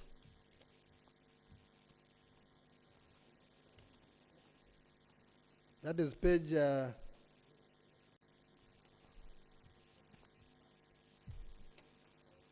I'll go to vote 113, Uganda National Road Authority, page 40. You can go through it. Major achievements, page 41. Budget execution challenges, page 42. Planned programs. Then on that, page 40, I said page 44, half-year budget performance. Major achievements, page 45. Then I'll bring our recommendations at the end.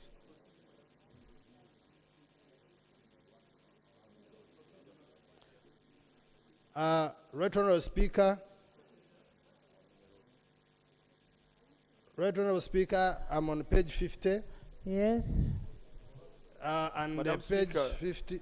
Considering the need to allow the minister to go, now that we are done with land and housing, why don't we debate or allow the minister to respond? Then works comes after. It is and we one finalize. thing. The remaining report is talking about Minister of Works, and the minister is here. So we can allow the Minister of Lands and Housing to finalize her part. It is one report. Thank you. You know, Right Honorable Speaker, what I have suffered from now is that these gentlemen want to show a lot of care at Honorable Nabakova. So they have harassed me, but I forgive all of them. They will find a better way of doing that. Page 50, Right Honorable Speaker and Honorable colleagues, I give observations and recommendations on vote vote 016, Minister of Works and Transport. And this is very critical, Honorable colleagues. You first listen to what they are saying. I know, Honorable Enos, I understand your problem. I understand your problem because you want to get a status of Nambole. Being somebody who loves Uganda so much. Yes. Thank you, Honorable. Right Honorable Speaker. This is 14.1, vote 016, Minister of Works, District, Urban and Community Access Roads.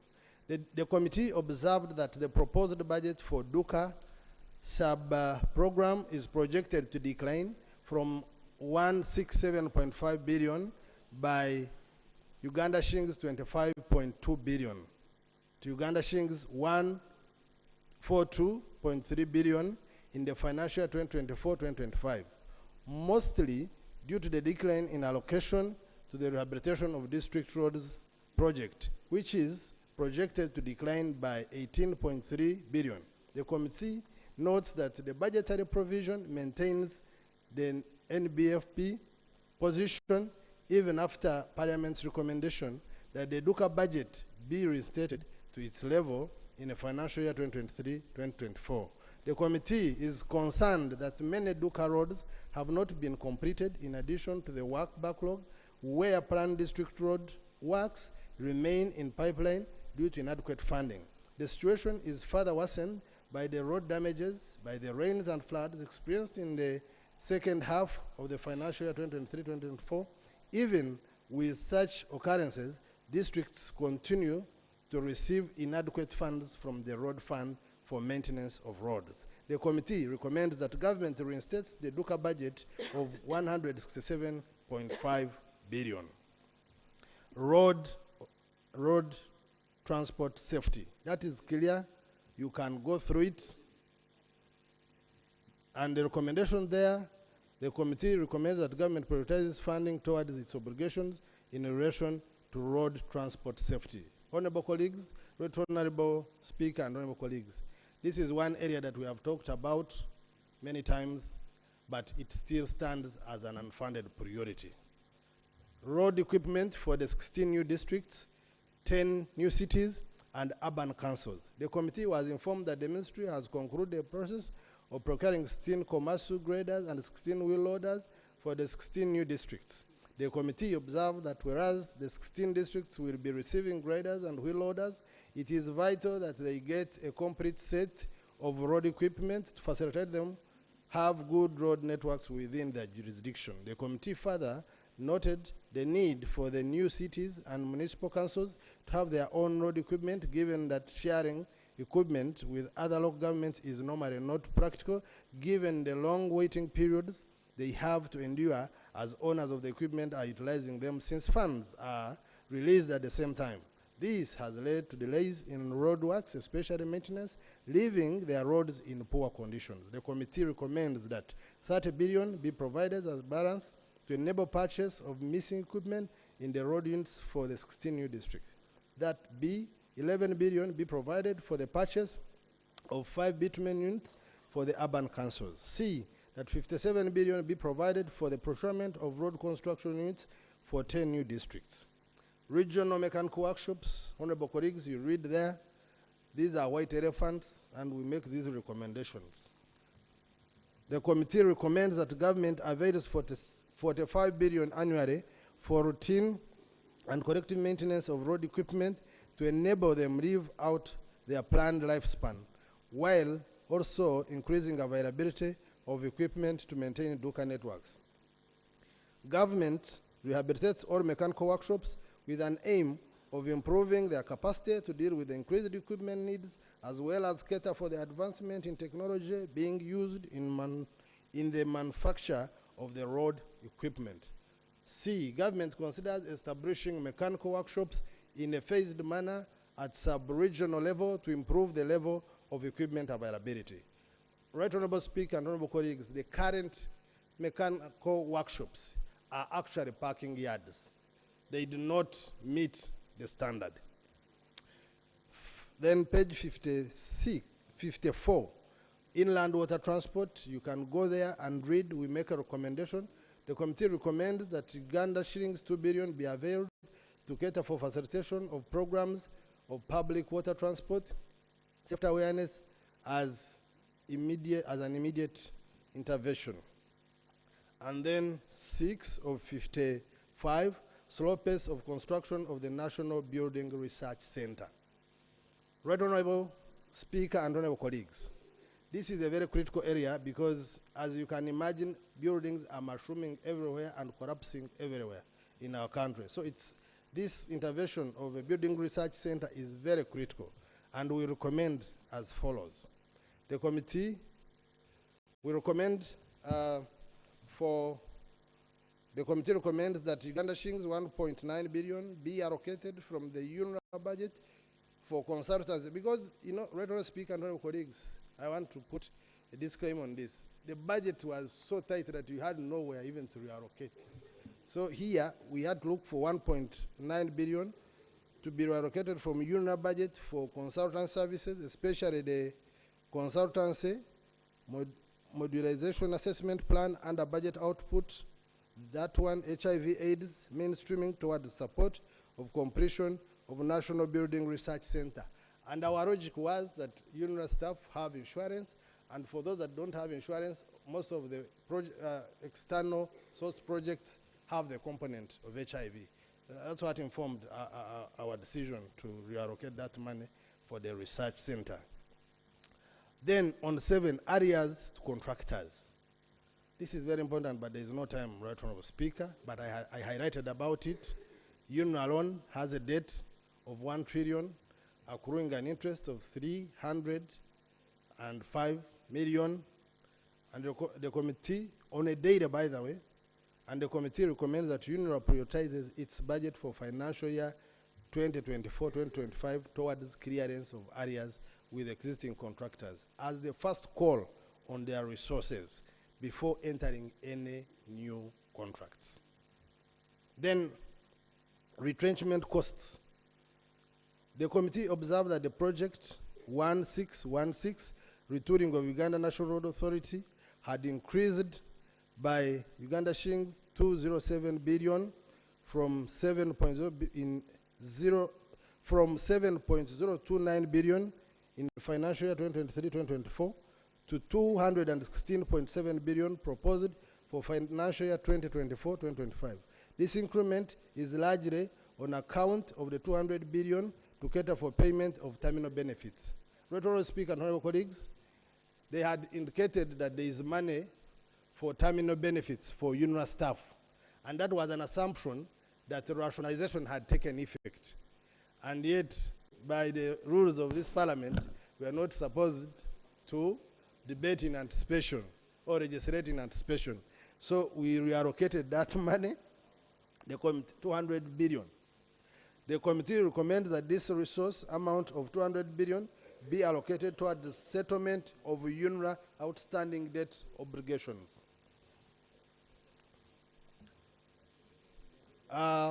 Page 57, declined budget acquisition, you can read there. And the committee recommends that government prioritizes land acquisition for projects in short term and medium term as compared to medium and long term in order to reduce on the tax burden in the long run through land acquisition at lower prices in short to medium term. Additional funding to Uganda Road Fund. You can read through that and we make a recommendation. The committee therefore recommends that additional 200 billion be allocated to Uganda Road Fund in financial year 2024-2025 for maintenance of, and this is the money, the 1 billion per district. Originally it had gone to local government, but we are saying for members of parliament to be fully involved.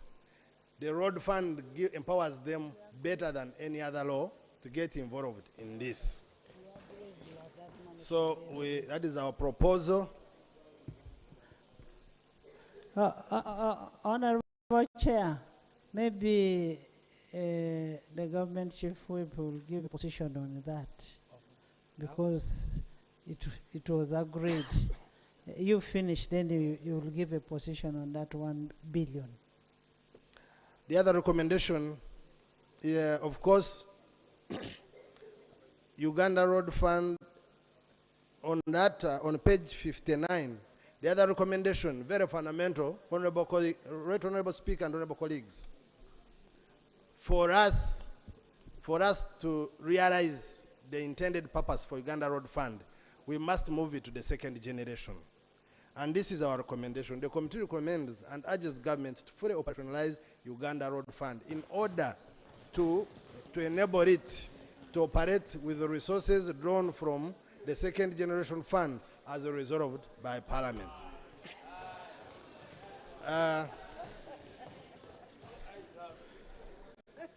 You want a question? Right Honorable Speaker, when you go on, you will see how we are proposing to reallocate 176 billion, which was proposed under local government for maintenance of roads, to road fund. Then passenger train services.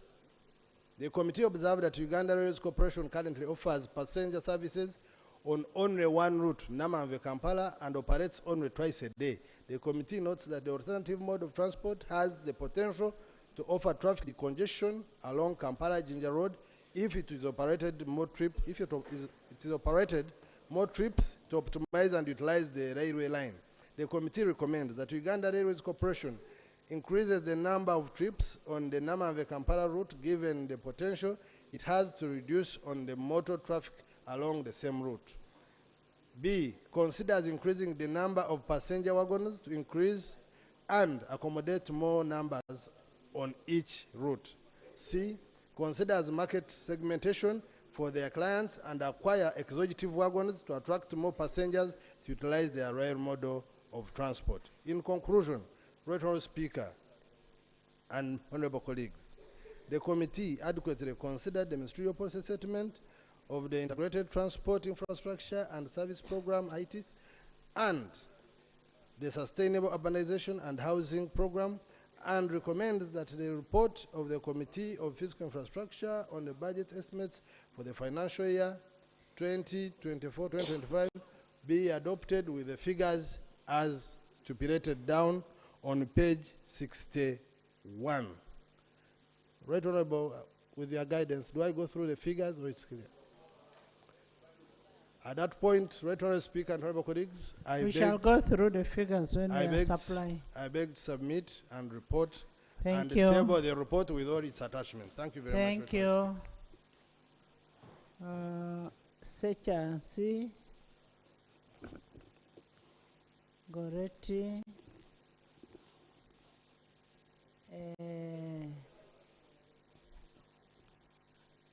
If you have spoken, kindly sit. Thank you very much, Right Eric. Honourable Speaker. Kasolo.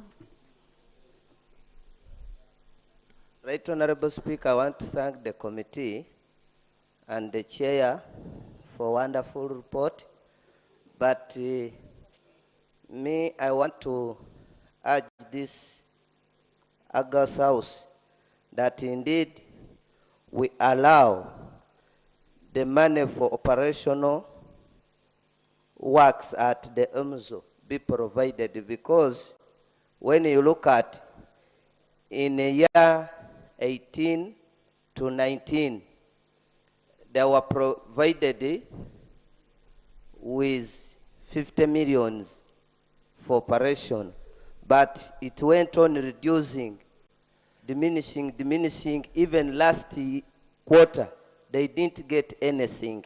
And this has increased the rate of corruption at EMZO. So we need really to provide this money so that the rate of corruption at EMZO be reduced. Then another one under land fund, Right Honourable and the House, I request that the money for land fund, majorly for absent landlords, be provided. For sure, in Central, eviction rate has raised so much. And for sure, when you go to Nakasongola, for example, in that district, this is a major problem, yet we are hoping that we are going to have administrative capital city there in Nakasongola.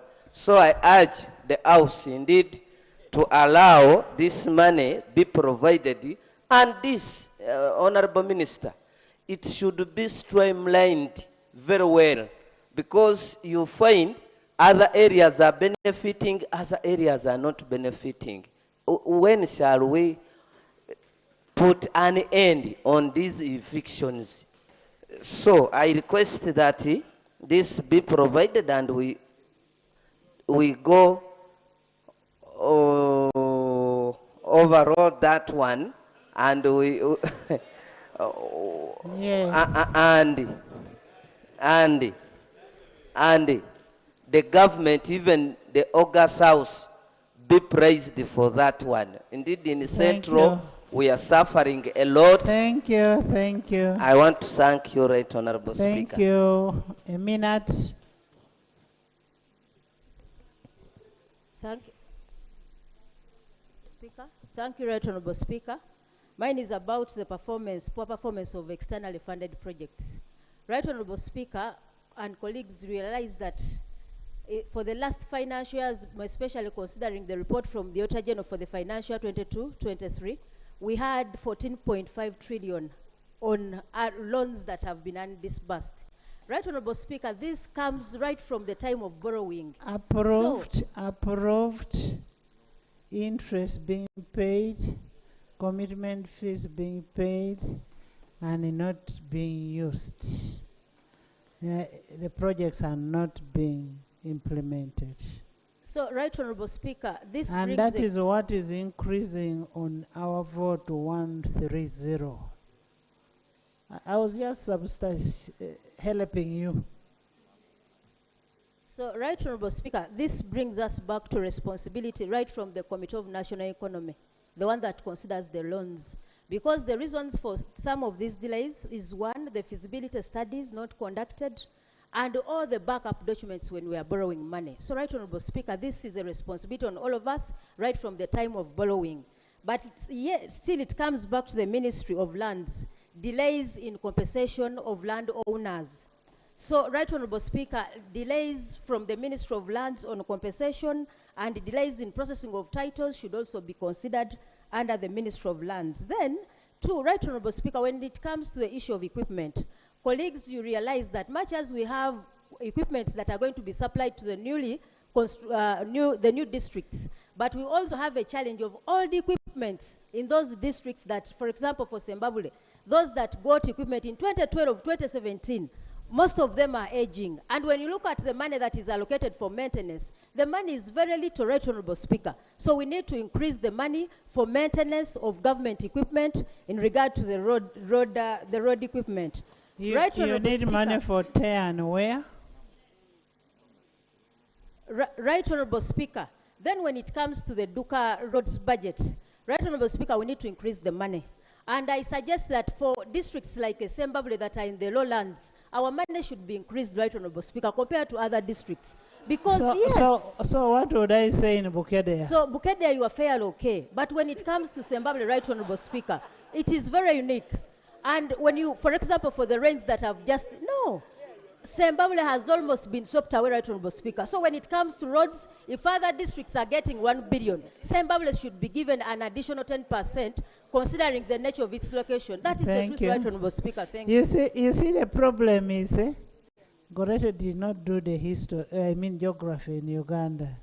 Because if you're talking about a lowland, where all the floods come to, all the way from Bududa, all the way from Elgon, all the way from Karamoja, it ends up in Bukedea. Eric, 1 minute. Eric, Honorable Kasolo, Aru. Thank you so much, Madam Speaker. I want to commend the committee for the good report. Madam Speaker, mine is a quick one, and it regards to Uganda Land Commission. Honourable Minister, you are aware, Uganda Land Commission has several titles that were bought off from absentee landlords, with the thinking that these other people would receive titles through systematic land demarcation. I don't know, under this arrangement, why wouldn't we provide funds to make sure these land titles that are idle under Uganda Land Commission are given to the local people, such that we can reduce this kind of fight that you continue reporting and these other fights we are having on land. My colleague has just talked about equipping and giving more strength to Uganda Land Commission. We have provided some money to the chief government valuer and also capitalizing Uganda Land Commission, but little money has been given to buying off these absentee landlords. We have several Milo land. Madam Speaker, I come from a difficult region, Bunyoro region, you know it. And I come from the lost counties. Madam Speaker, the other counties, people are crying. They would want to have their land. Madam Speaker, if we can provide funds under this land fund, Mm. really Bunyoro region would feel happy and would call Palamenti in high esteem. Yes. Thank you, Right Honourable Speaker. I just want to take the opportunity to thank the chair for the report. I'll go straight to the report and concerning the issue to do with Kampala Ginger Express. Madam Speaker. Honorable Kasolo, you first start with the Kampala Ginger Road. Yes, I'm coming, Madam Speaker. No, I want you to talk about both of them. I'm going to. And I am happy the other day the minister said, when I asked, is there a road there? He said there is no road. So talk about both of them. Thank you, Right Honourable Speaker. Like you have guided, it's true. We do have a very big problem for us to come use that particular section of the road. Right from Ginger to Kampala, indeed, we don't have a road. We are struggling to make ourselves reach Kampala. It's risky. At a certain section, you realize that you don't know who is coming from which side. That is the current road that we are using. That's around the breweries. That place is too risky. Coming to the issue that I rose to raise, Madam Speaker, the Kampala Ginger Express is a project that is known and which government has most all the time promised that it had to start. Looking at what has been provided, there is lack of seriousness. Madam Speaker, much as we do want... Honorable Kasolo, the loan for Kampala Ginger Express Highway was approved in 2020. Exactly. And those are the loans Honorable Goretti is talking about. Now, it's good you have guided. Now, the loan was approved, but look at the situation that when it comes to compensation, in the report, the chair knows it, they have only provided only 40 hectares for to be compensated. That is the proposal. We are not sure that they will even compensate those hectares. But what is required to be compensated is around 800 hectares. And yet, the loan, like you have said, and everything acquired now, meaning is on the side of government, it's not doing its part to make sure we really have this road. It's so good that the Minister of Finance is seated here listening to me. As people who use that road and considering that it's a road that brings all the merchandises, it's a commercial road known for yesterday there was a discussion here, what it takes to do business in Uganda. One of the encumbrances is the infrastructure, the roads. So, Minister of Finance, we want to be told, frankly, are you really serious going to work on this road, given that you have decided to compensate only 40 hectares?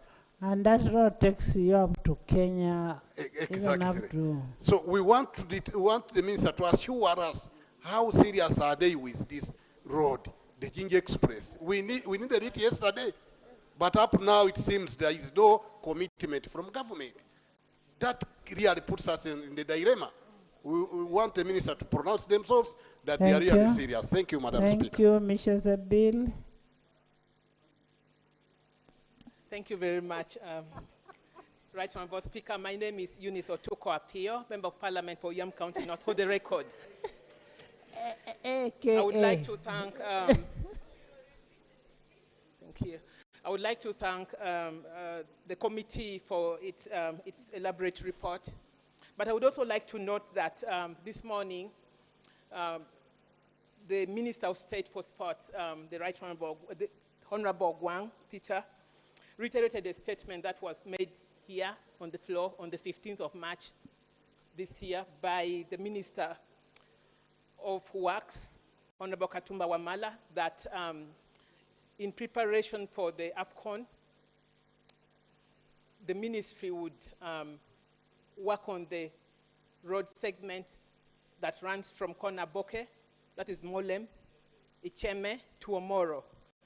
Right, Honorable Speaker, I do not see that reflected on this report, and I would like clarification if that's going to be done, as stated earlier. Thank you very much. Take note, Agoti. You have something? Okay. Santa? Thank you very much, Right Honorable Speaker. And I want to thank the committee for the good report. Right Honorable Speaker, I have heard on the report indicating that government is supposed to compensate those who were displaced because of government development. I want to find out from the minister that the people who were displaced in Naguru and Nakawa, although development has not taken place in those areas, but I understand the land of Naguru has already been given away to be developed for a hospital. I want to find out from the minister that since 2006, these people were displaced from those two estates, and the government really promised to compensate them. Others have not gone back to their original homes because they are still waiting for this money. Is that money budgeted for? If not, can the minister explain why? Because the people have waited for a long time. The second issue, Right Honorable Speaker, is on the land Achwa Ranch. Achwa Ranch. Honorable Kimosha, remember it was in your report to compensate the Naguru people. So you should be able to provide for it. Yes. The second issue, Right Honorable Speaker, is that Pade District, Aru North, at one time, actually people gave land to government and they put their Achwa Ranch. The place is supposed to be for ranching. It is supposed to be for animals. But last year, Maif went there with the graders and the farm machines, and they dug a large area for production. They grew their soybeans, maize, and so forth. In that kind of program, they displaced so many people because they allege that the land of Achwa Ranch had taken that area where people have already taken, people already staying. Because 2016, the people of lands went and changed the boundary from the original boundary 1 mile into the people's land. And a lot of property were destroyed. Some graves were exhumed. I don't know if the minister is planning to compensate those people whose properties were destroyed by Maif. Thank you so much. Thank you. Honorable members, in the public gallery, we have students and teachers from Nambula High School, from Mukono District. They are represented by Honorable Nabukela Anifa. Anifa is a very good girl, you see her like that. And Honorable Chuanuka Abdallah. You're most welcome, and thank you so much for coming. Loy, Solomon, Andrew, Loy. Thank you, Right Honourable Speaker, for giving this opportunity. I would like to thank the Chair and the members for their detailed report. Right Honourable Speaker, just one issue concerning the Kampala-Jinja Highway. I know Honourable Kasol has talked about it. Right Honourable Speaker, just a matter of emphasis. This is the economic road of this nation. It brings in 80% of business in this country. Right Honourable Speaker, this road is in a bad state, we all know that. It is my prayer, Right Honourable Speaker, that if it's possible, let government try to leave other roads and work on this road that is bringing business in this nation. Right Honourable Speaker, we don't want to reach a situation where we shall go on the streets to demonstrate. Thank you. No, we can't demonstrate. We can allocate money for it. Solomon? Thank you, Right Honourable Speaker. Right Honourable Speaker, I take concern on item number 7, page 28, on reaffirmation of the international borders.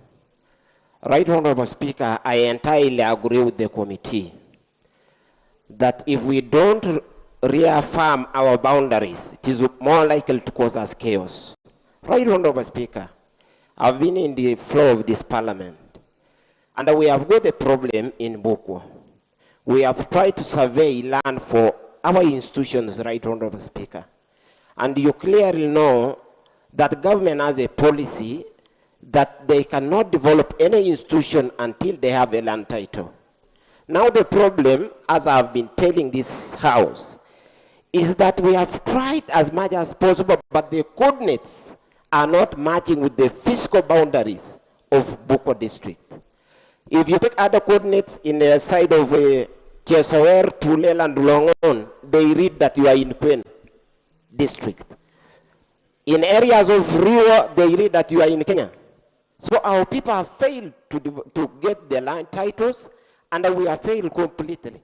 So I entirely agree with the committee that the ministry should take charge and work on these things, because if we don't work on it, we may not benefit from the government service.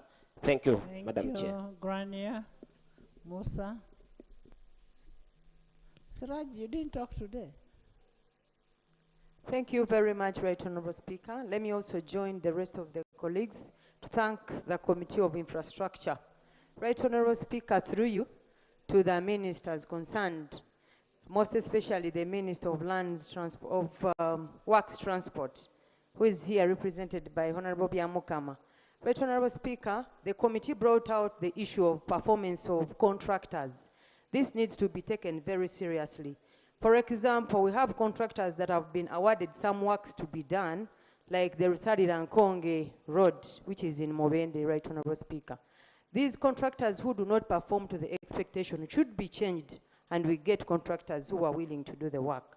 Right Honorable Speaker, the other concern that I have is about road fund. Right Honorable Speaker, we appreciate that the rest of the regions are benefiting from road fund and from road fund. Right Honorable Speaker, there are some sub-counties that were newly created in the previous parliament, and those have not had their codes, so they are not getting road fund. Right Honorable Speaker, to the minister, they should take it seriously and know that there are also these sub-counties that have to tap onto the mother sub-counties to have the roads done. We have examples in Mubende, those are the ones I can refer to, Kayebe, Kalonga, Chenda, Lubimbi, Nabingola, those should be considered. I know this applies countrywide, Right Honorable Speaker. Right Honorable Speaker, the other issue is about the PAPs, people that are affected by some projects. For example, we have a school. This is a government school. It was affected by roadworks that were supposed to be done. That is the Rusari-Rankonge that I'm talking about. It has not been done. Time is moving. But the school itself also has had structures which were marked that they were supposed to be brought down. That is Nakawala Primary School.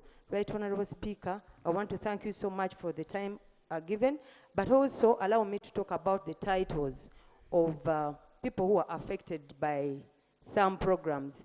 For example, we have the Mubende Kakumiro Kagadi Road. It was long time commissioned, but the people who were affected up to now have not been compensated for the titles. And some gave in their titles to UNRA, but the residual titles have not been returned. Thank you so much, Right Honorable Speaker. So in this budget, they should prioritize that. Musa, Andrew. Yes. Thank you very much, Right Honorable Speaker. Right Honorable Speaker, I want to join my colleagues to thank the committee, the chair and the committee for the report. I want to address myself to the issue of land acquisition. Right Honorable Speaker, this is one of the matters that delays government projects. Specifically, I want to speak about the Koboko Yumbemoyo Road. This road is funded under World Bank grant. Honorable Kabyanga, you never leave your boss in the house. Those are the rules of the game. Never leave your boss in the house. Right Honorable Speaker, Koboko Moyo Yumbe Road is funded under World Bank grant for refugee hosting districts. This road, 95% of the people, project affected people have been compensated, but 5% have not have been compensated. And this project has suffered very significant delay. And the Minister of Works informed us that they have already procured a contractor. We are afraid that if the 5% of the project affected persons are not compensated, then this project is going to suffer further delay. The second issue I wanted to talk about is about the road equipment for districts. Though most of the equipments have actually reached their economic point of replacement. Actually, they're very expensive to maintain. I am thinking that the government needs to Honorable consider members, replacement. let's not repeat what has already been said. They have already said about the new road equipments and then the ones that were already given that have reached their what? Thank you very much, Right that Honorable need Speaker, to be repaired. for the guidance. And remember, there's wear and tear. Yes. Maybe they're even due for disposal. Thank you very much. Right Honorable Speaker, I just want to comment about the mechanical workshops. I want to support the committee's position that we should have mechanical workshop at the sub-regional level, especially for West Nile. We have the regional workshop at Gulu. It serves all the 4 regions, Lango, Acholi, Karamoja, and West Nile. Accessing the equipment by the districts or repair services is very difficult. So my recommendation, I want to support the recommendation that we should have mechanical workshop. Thank you. Andrew? Thank you. Thank you, Madam Speaker. I would like to appreciate the chair of the committee for the report.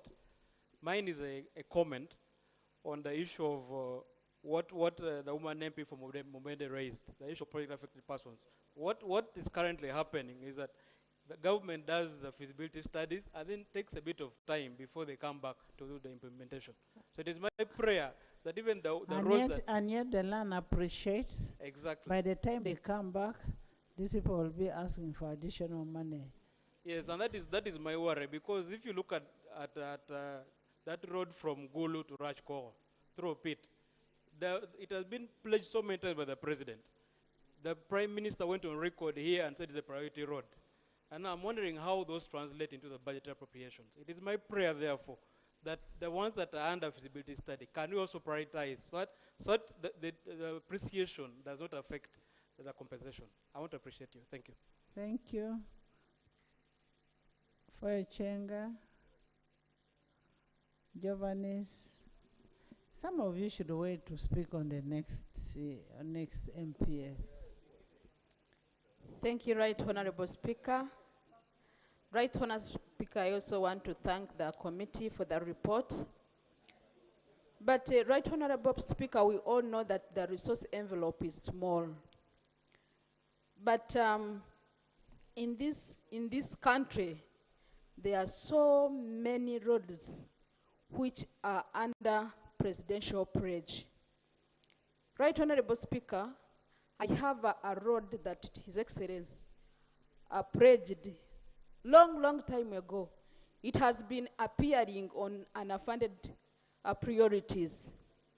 But Right Honorable Speaker, as you said, we need to first look at the priorities, as you said, the Kampala-Jinja Road. And for us,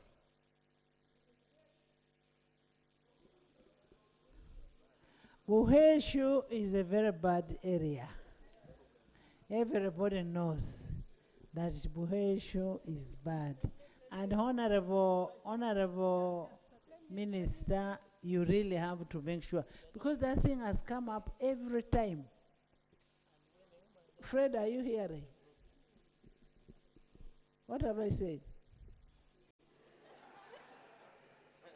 The issue of Buheshu, you must take it as a priority. Was it the Prime Minister who went there and got stuck? So you must make sure that it is real. You must consider it. I know we don't have money, but there are some things we can really do to see that. And like what Honorable Kasolo said, there is no road on Jinja Road.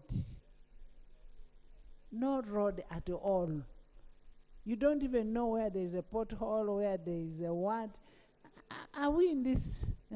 That's a road which takes you up to, it's an economic road. Actually, leave alone economic, it is also international. Giovanni's centenary, Museveni, haven't you talked? Giovanni's. Thank you, Right Honourable Speaker. I want to join my colleagues in thanking the chairperson of the committee and the entire committee for the very good report. In the next 3 reports, we shall start phase 1 to start make everybody again start talking. Let's first. Right Honourable Speaker, I want to thank you, and I was thanking the committee chair and the members for the good report. Right Honourable Speaker, allow me to mention about these newly created town councils and sub-counties. They are not fetching anywhere in their report, and they are facing serious challenges, Right Honourable Speaker. As we all know, that since they were created, they have never received any funding regarding road maintenance. And you can't expect to have good roads without funding. Right Honourable Speaker, allow me also to appreciate the committee on mentioning 176 for the district roads or local government roads. Right Honourable Speaker, we cannot talk of development if we don't talk about local government roads. Since the provision of 1 billion, actually districts have not been getting road funds, and this has affected our roads, Right Honourable Speaker. Lastly, Right Honourable Speaker, it is about the presidential pledges. In 2005, Chiruhura district was given a road, that is Kashonji-Ruhumba Road, under presidential pledge. Up to date, it has not been worked on. It has been fetching in development plan, but it is not implemented at all, Right Honourable Speaker. I request that as they go out this road, that government should work on, Right Honourable Speaker. Honourable members, but I gave you and you didn't talk. Honourable members, we need to break off for lunch first. Even the presiding officer gets tired. So can we get a response from Honourable Lope? Thank you, Right Honourable Speaker.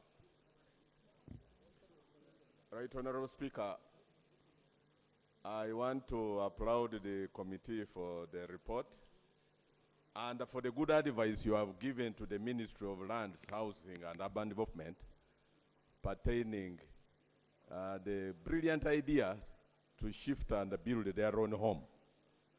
The idea is brilliant and good, but they should take cue from the second budget called Circular Directive by the PSST. In fact, it was advice that given the constraint of resources, it would be prudent for the ministry not to think of relocating or rather building their own home, because this is the time to refocus resources. Advice by the committee that I'll give you. The advice by the committee that they should allow the parliamentary commission that is more than ready. The plans, architectural, structural plans have already been approved.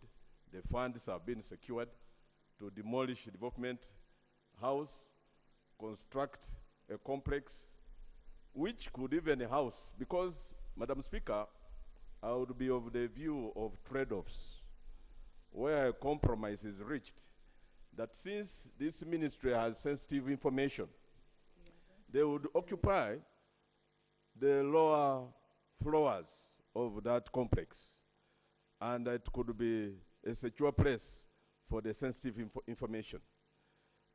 In the meantime, they would go by the advice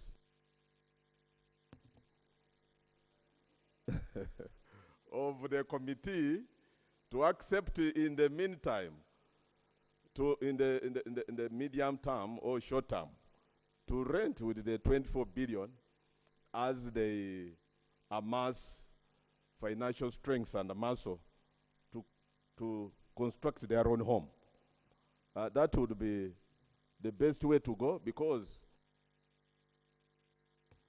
if the Parliamentary Commission is ready and for you, you are not, it would be better to work through trade-offs.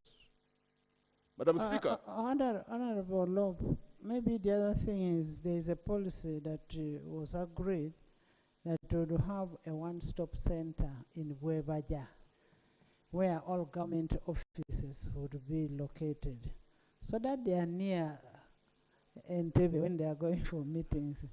Yeah, G'EBYENFUNA is an ambitious... And giving a parliamentary commission that land was an instruction of the president. We may not construct now, but there are people who are ready to construct. But what your PS asked for was for a 24 billion shilling for you to be able to rent.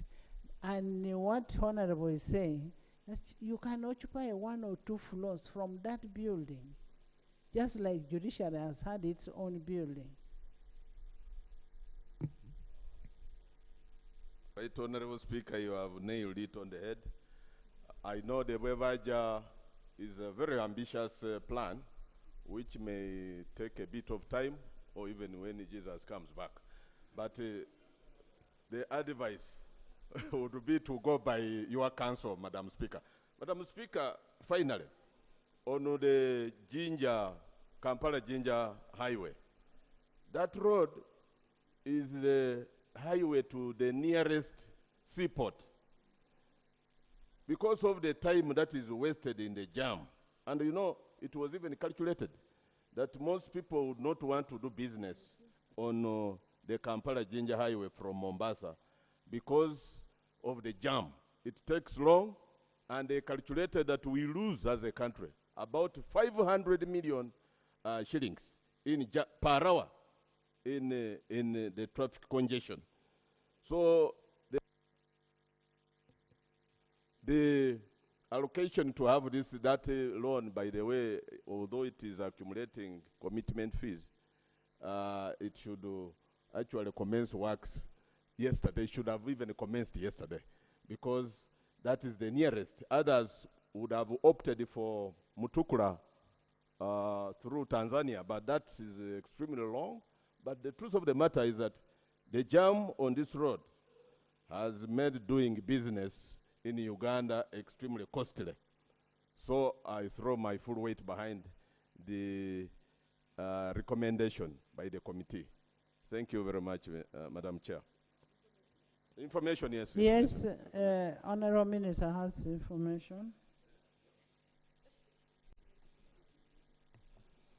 Thank you so much, Right Honorable. I thought I should provide some information relating to G'EBYENFUNA, since he mentioned it. A decision has been taken to actually go ahead with G'EBYENFUNA in phases, in about 4 phases. So it may not take as long as we are talking. And right now, we are involved into negotiations with the NSSF to actually lend to government in the construction of this project. The fact of the matter is that within the budget, this is a budget neutral intervention, in the sense that we are currently paying a lot of money through renting properties for various government agencies. So the money is to repay NSSF is actually already embedded within the budget. So in phases over this matter. So I think it is now a question of finalizing the discussions, and then we move. Right Honorable, if you allow me, I also thought that I would make comments about the Jinja Expressway. This is a PPP project, public-private partnership, involving public investment alongside private investment. And where we are today, we have acquired resources involving the African Development Bank, which is providing $229.5 million. This is being negotiated. We are at the final stages. The French Development Agency providing 90 million euros, and we are also getting a grant from the European Union of $90 million. Now, the private players are expected to provide $800 million. The challenge has been that the private players demand for a partial guarantee, which the government is securing, the partial risk guarantee, because they are not so convinced that by tolling they would recover the money. So they have asked for a partial risk guarantee, for which ADB, we are negotiating with the ADB. They have in principle agreed to provide for us that guarantee. So we are finalizing. So in short, government is very committed on this project, and we are doing everything possible to have the Jinja Expressway.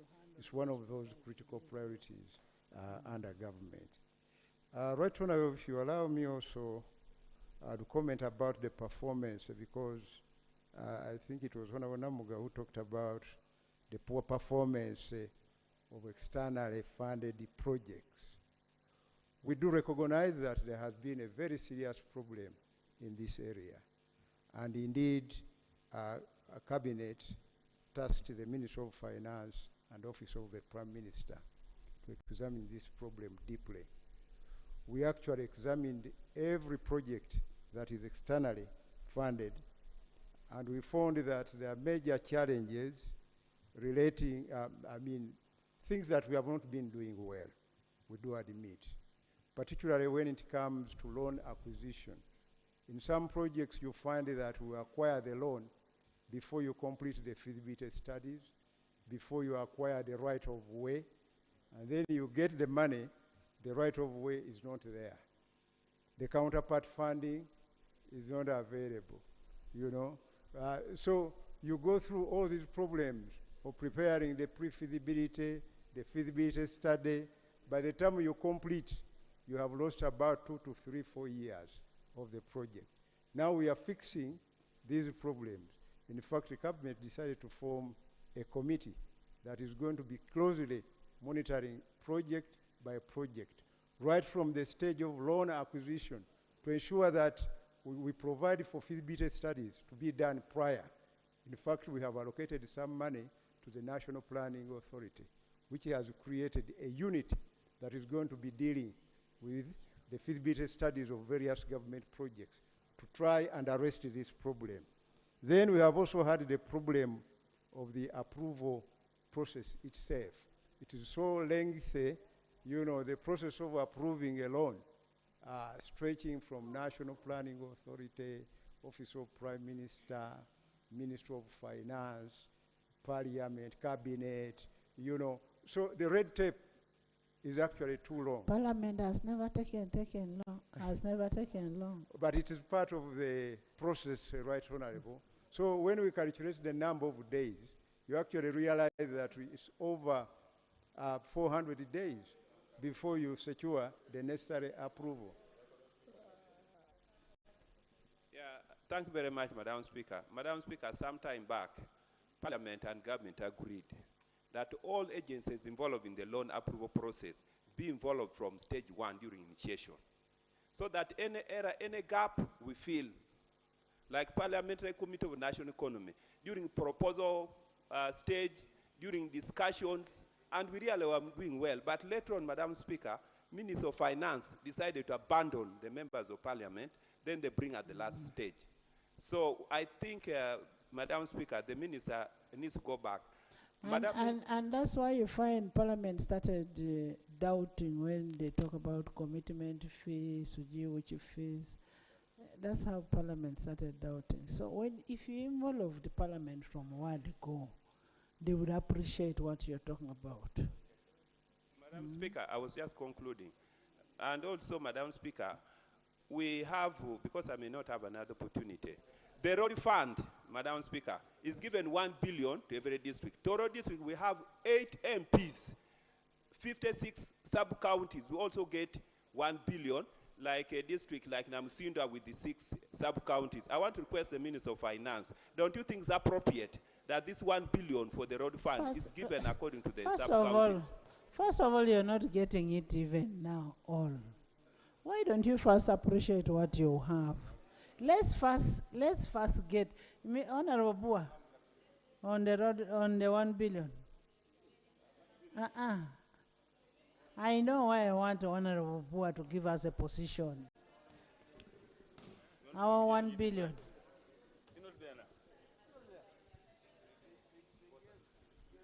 Right Honorable Speaker, on Thursday last week, in respect to the non-release of quarter 3 and now quarter 4 of the road maintenance fund for districts, cities and municipalities, the Honorable Minister of State for Finance, Planning and Economic Development, the Honorable Henry Musasizi, made a commitment and an undertaking on behalf of government that the Ministry of Finance will release in quarter 4 a total of 500 million shillings to every city, to every district, and to every municipality in Uganda. He further committed that he is going to adduce evidence to the presiding officer on the releases made to districts, cities, and municipalities in fulfillment of his undertaking on behalf of government. Thank you. Can I hear from Honorable Nabakova so that she goes away?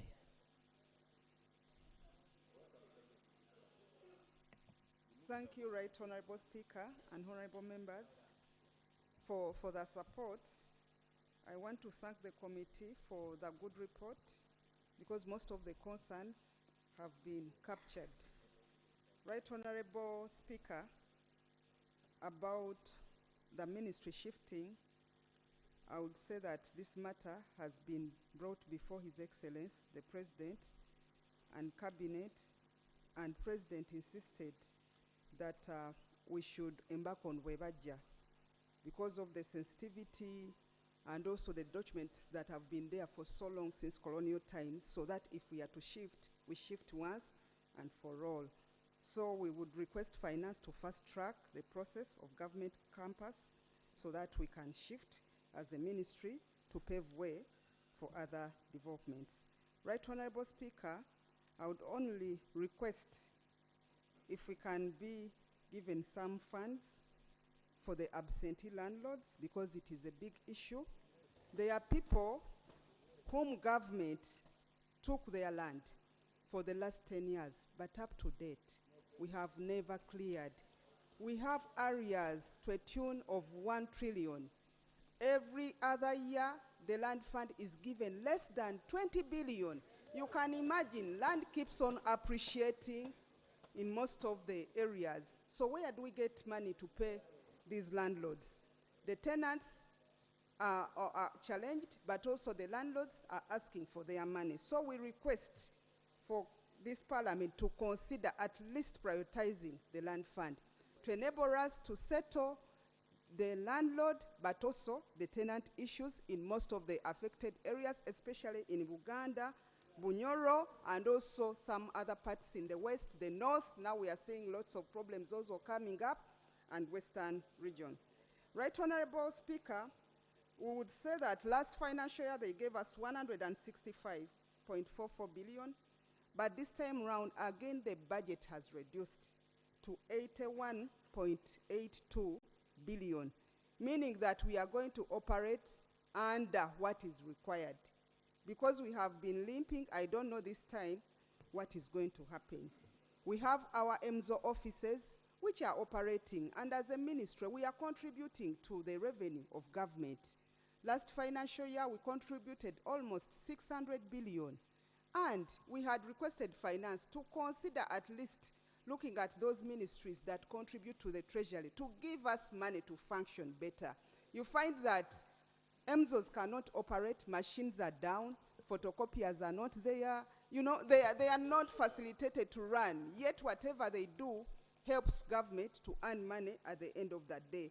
So we request Parliament, if you can intervene, to add us more money so that our performance can be enhanced, but also to achieve our role of land administration in the country. Right Honorable Speaker, land sector.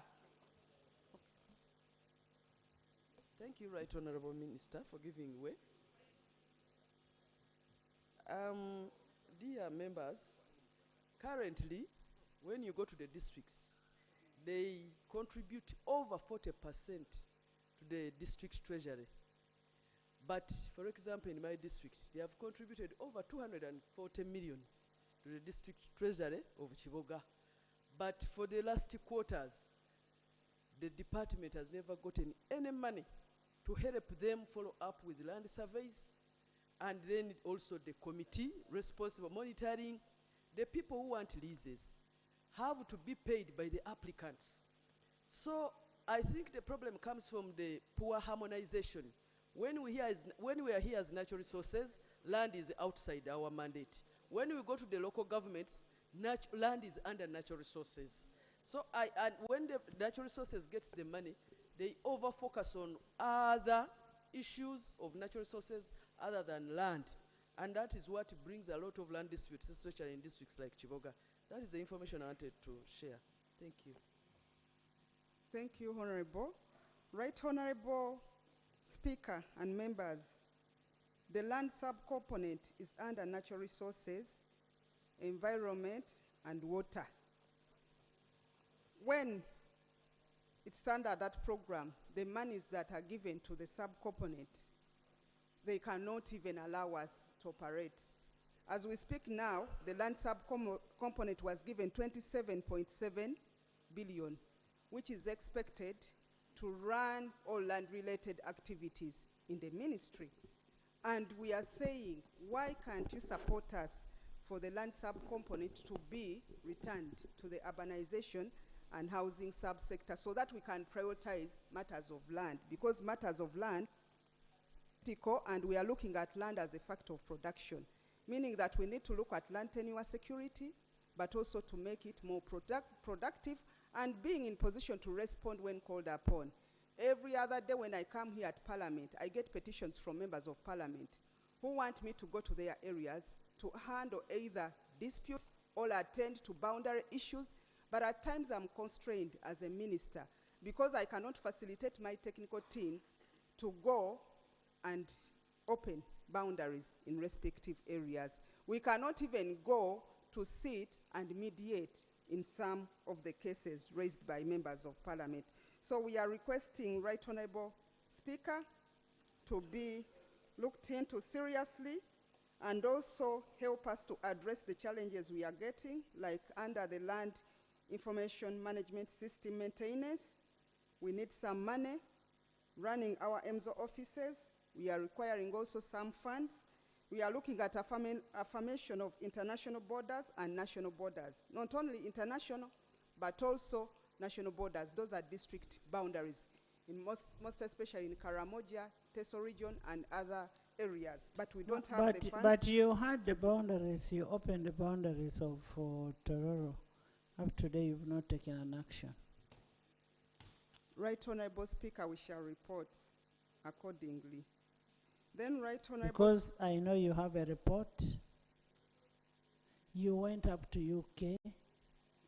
Up to today, nothing has taken place in Tororo. And these fights in Tororo have continued because of that kind of thing. Can you make a decision, Honourable Minister? Right Honourable Speaker, the issues of Tororo, boundaries were opened and the reports were shared by all the stakeholders, but they did not agree. And yet, that is the final report we have, because the data from here corresponded with data from UK. Even I think the president communicated with the stakeholders, so we are still...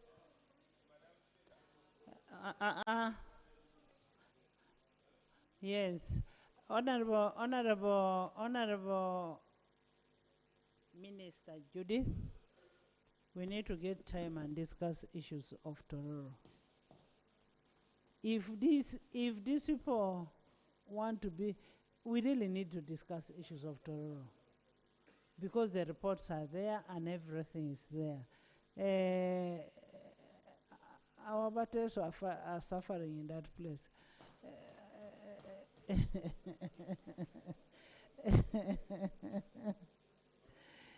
Fred?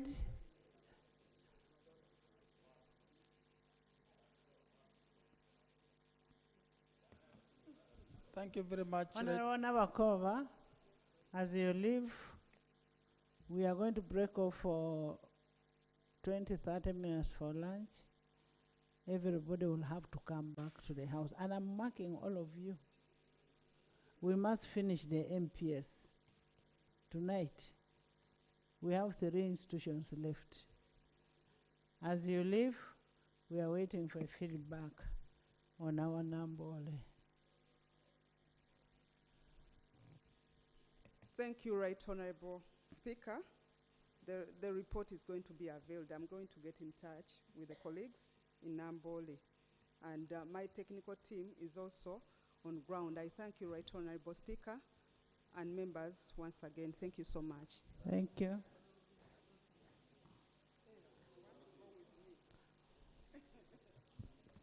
Thank you very much, Right Honorable Speaker. I thank the committee for the good comprehensive report, and I thank the members for the good support.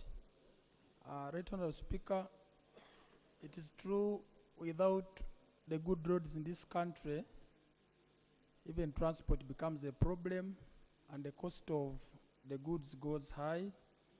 And it is always our mandate that we ensure these roads are good. But we are happy that through Parliament, next financial year, things are to move on very well. Because, Right Honorable Speaker, I'd like to inform you, leaving alone the dates we have with the contractors of UNRA, our Roads and Bridges Department, they have carried on over 100 billion, the date they have carried over to next financial year. And even there are some roads we signed with the contractors, and the contractors have failed to report to work because there is no money.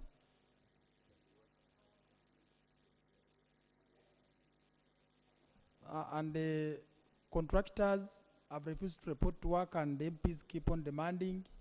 You can imagine we had an incident last year, but one, where the Ergon roads were washed away. And up to now, those problems had never been rectified. And the area members of Parliament keep on promising residents, and those are residents of our country. And I would like to thank the committee for the provision of the balance to procure the complete road equipment unit. As per now, we have the wheel load and the grader for the 16 new districts.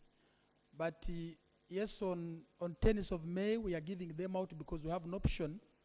But it was looking awkward for the whole district to have only those 2 equipments without the dump trucks, the vibro roller, and the water bowser. And yet they are going to use government's money to work on those roads, just to grade and leave the roads there. And we shall provide the 16 districts with these equipments. That is 10th of May, as per arrangement with local government. And we have decided to give them our own people who will be driving them, as we train theirs for the period of 6 months. And once this money is available next financial year, we shall be able to add them the missing equipments. Right Honorable Speaker, I'm also happy the recommendation by the committee that it's high time we embarked so much on rail transport, not only for cargo but also for passenger services. the chair mentioned about the Kampala number. We have noted your guidance on how we should increase on the number of trips we make. But leaving on that, I would like to inform the entire House that we have also sought it wise that as part of decongesting Kampala, meanwhile as wait for the Kampala Expressway, we are going also to provide the passenger services that is on Kampala Kiengera to Bujuko, in addition to the one of the Kampala Namamve, then also the Kampala Port Bell, the passenger services. Then in the long run, as we wait for the SGR project and the rehabilitation of the meter gauge railway, we shall be there. Right, Honourable Speaker, on the Kampala Jinja Express, it is true also we feel concerned, time is going, but the preliminary designs were made, and we got the 3 contractors. Those are the 2 European companies and 1 Chinese company. And I agree with the honorable colleague who said the money provided is little. It can only compensate about 40 hectares, as he mentioned it. We agree out of the 97 kilometers required for the Kampala Jinja Express, we have so far acquired 45 kilometers. And one would ask a question, why don't you start with the 45 kilometers you have already acquired? These contractors, you know, this is a public-private partnership, and they are to provide 60% of the funds required for this project, which is about $1.2 billion for this very project. They are still engaging finance because there is something which is not clear with them. I hope finance is here and he knows about it. It's high time we worked on it. Work on this project because, as Speaker has mentioned it, this is an international road. We get a lot of goods from other countries. For example, all the fuel which comes in this country, the highest percentage passes on that road because we get our fuel from Kisumu. All those fuel tanks are competing on that road. So with this project, it will ease the time at which fuel arrives in Kampala. So finance, we need to fast track what those contractors need such that the project can move on. Then also, Right Honourable Speaker, on the Rusali Rankonge, this road, we got a contractor, that is Technovia, to work on this road, and the finance is completing the financing agreements such that this road can kick off. Clarification. Thank you, Honourable Minister, and thank you, Right Honourable Speaker. Honourable Minister, talking on the roads that are already in the pipeline of construction, I'm aware we've been in contact with you concerning the road that passes Puranga, Pajule, Acholibu. And the concern and the gap which was there was concerning money.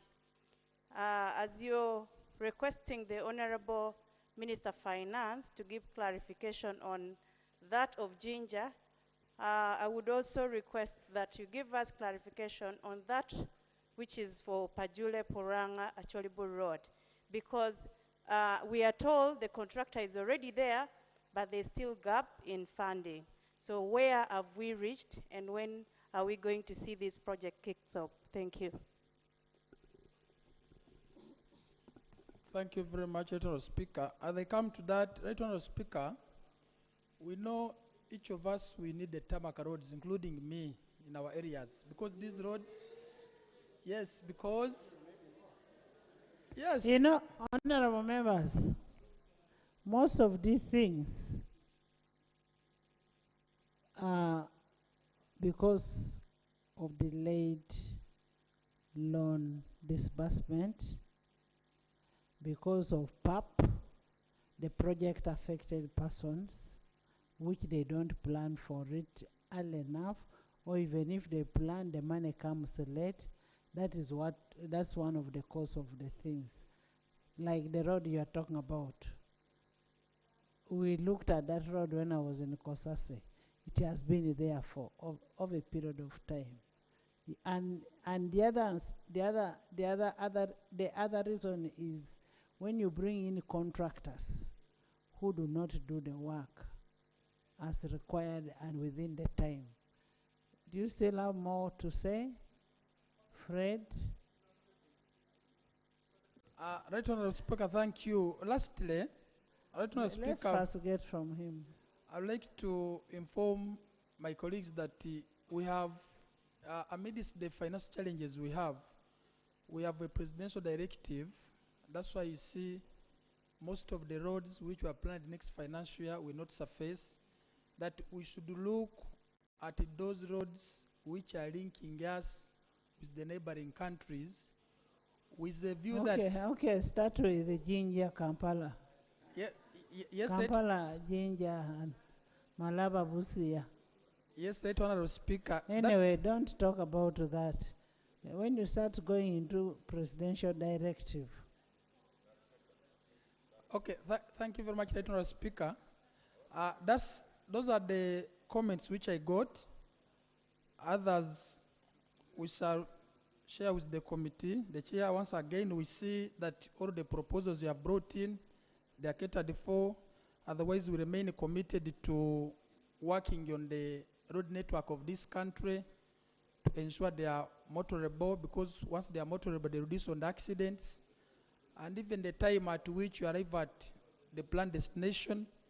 Also, the cost of goods, when the roads are okay, it is low, and even our locals can sell their agricultural products. Right Honourable Speaker, thank you very much. I beg to Yes, submit. Max. Yeah, thank you very much, Right Honourable Speaker. One critical issue which I want clarification from the Honourable Minister. Faith. Honourable Minister. Honourable members, I'm going to put a question on this. We are going out for lunch for 30 minutes. We come back. I'm switching on all my cameras to see who will not come back. Maybe I could come. Yes, Max. Yeah, thank you very much for this opportunity. Madam Speaker, this financial year, UNRA committed itself to conclude the feasibility study and the detailed engineering design for upgrade of Tororo, Nagongera, Busolwe Road, 44 kilometers only. This is a road that connects Bukedi sub-region to Kenya. Honourable member. Probably I could ask. Honourable member, just a piece of advice. Let's first look at what happens from Tuesday. What happens from Tuesday? Tuesday we are going to start on RAPEX. Maybe you'll not be talking about UNRA. Maybe you'll be talking about another entity. Let's first, because all we need is, first of all, to have money. Let's first leave institutions. The policies. Let's first leave the institutions. I now put a question that the report on the Committee of Fiscal Infrastructure on the Ministerial Policy Statement and the Budget Estimate for financial year 2024-2025 be adopted by this House. Those in favor say and the contrary nay. The ayes have it. Chris, Quizera, you even said nay with your white hair. Honourable members, we are breaking on for 30 minutes. I want all of you people back. Let's go to the canteen for lunch. So we are suspending the House for 30 minutes. We must finish all the MPSs.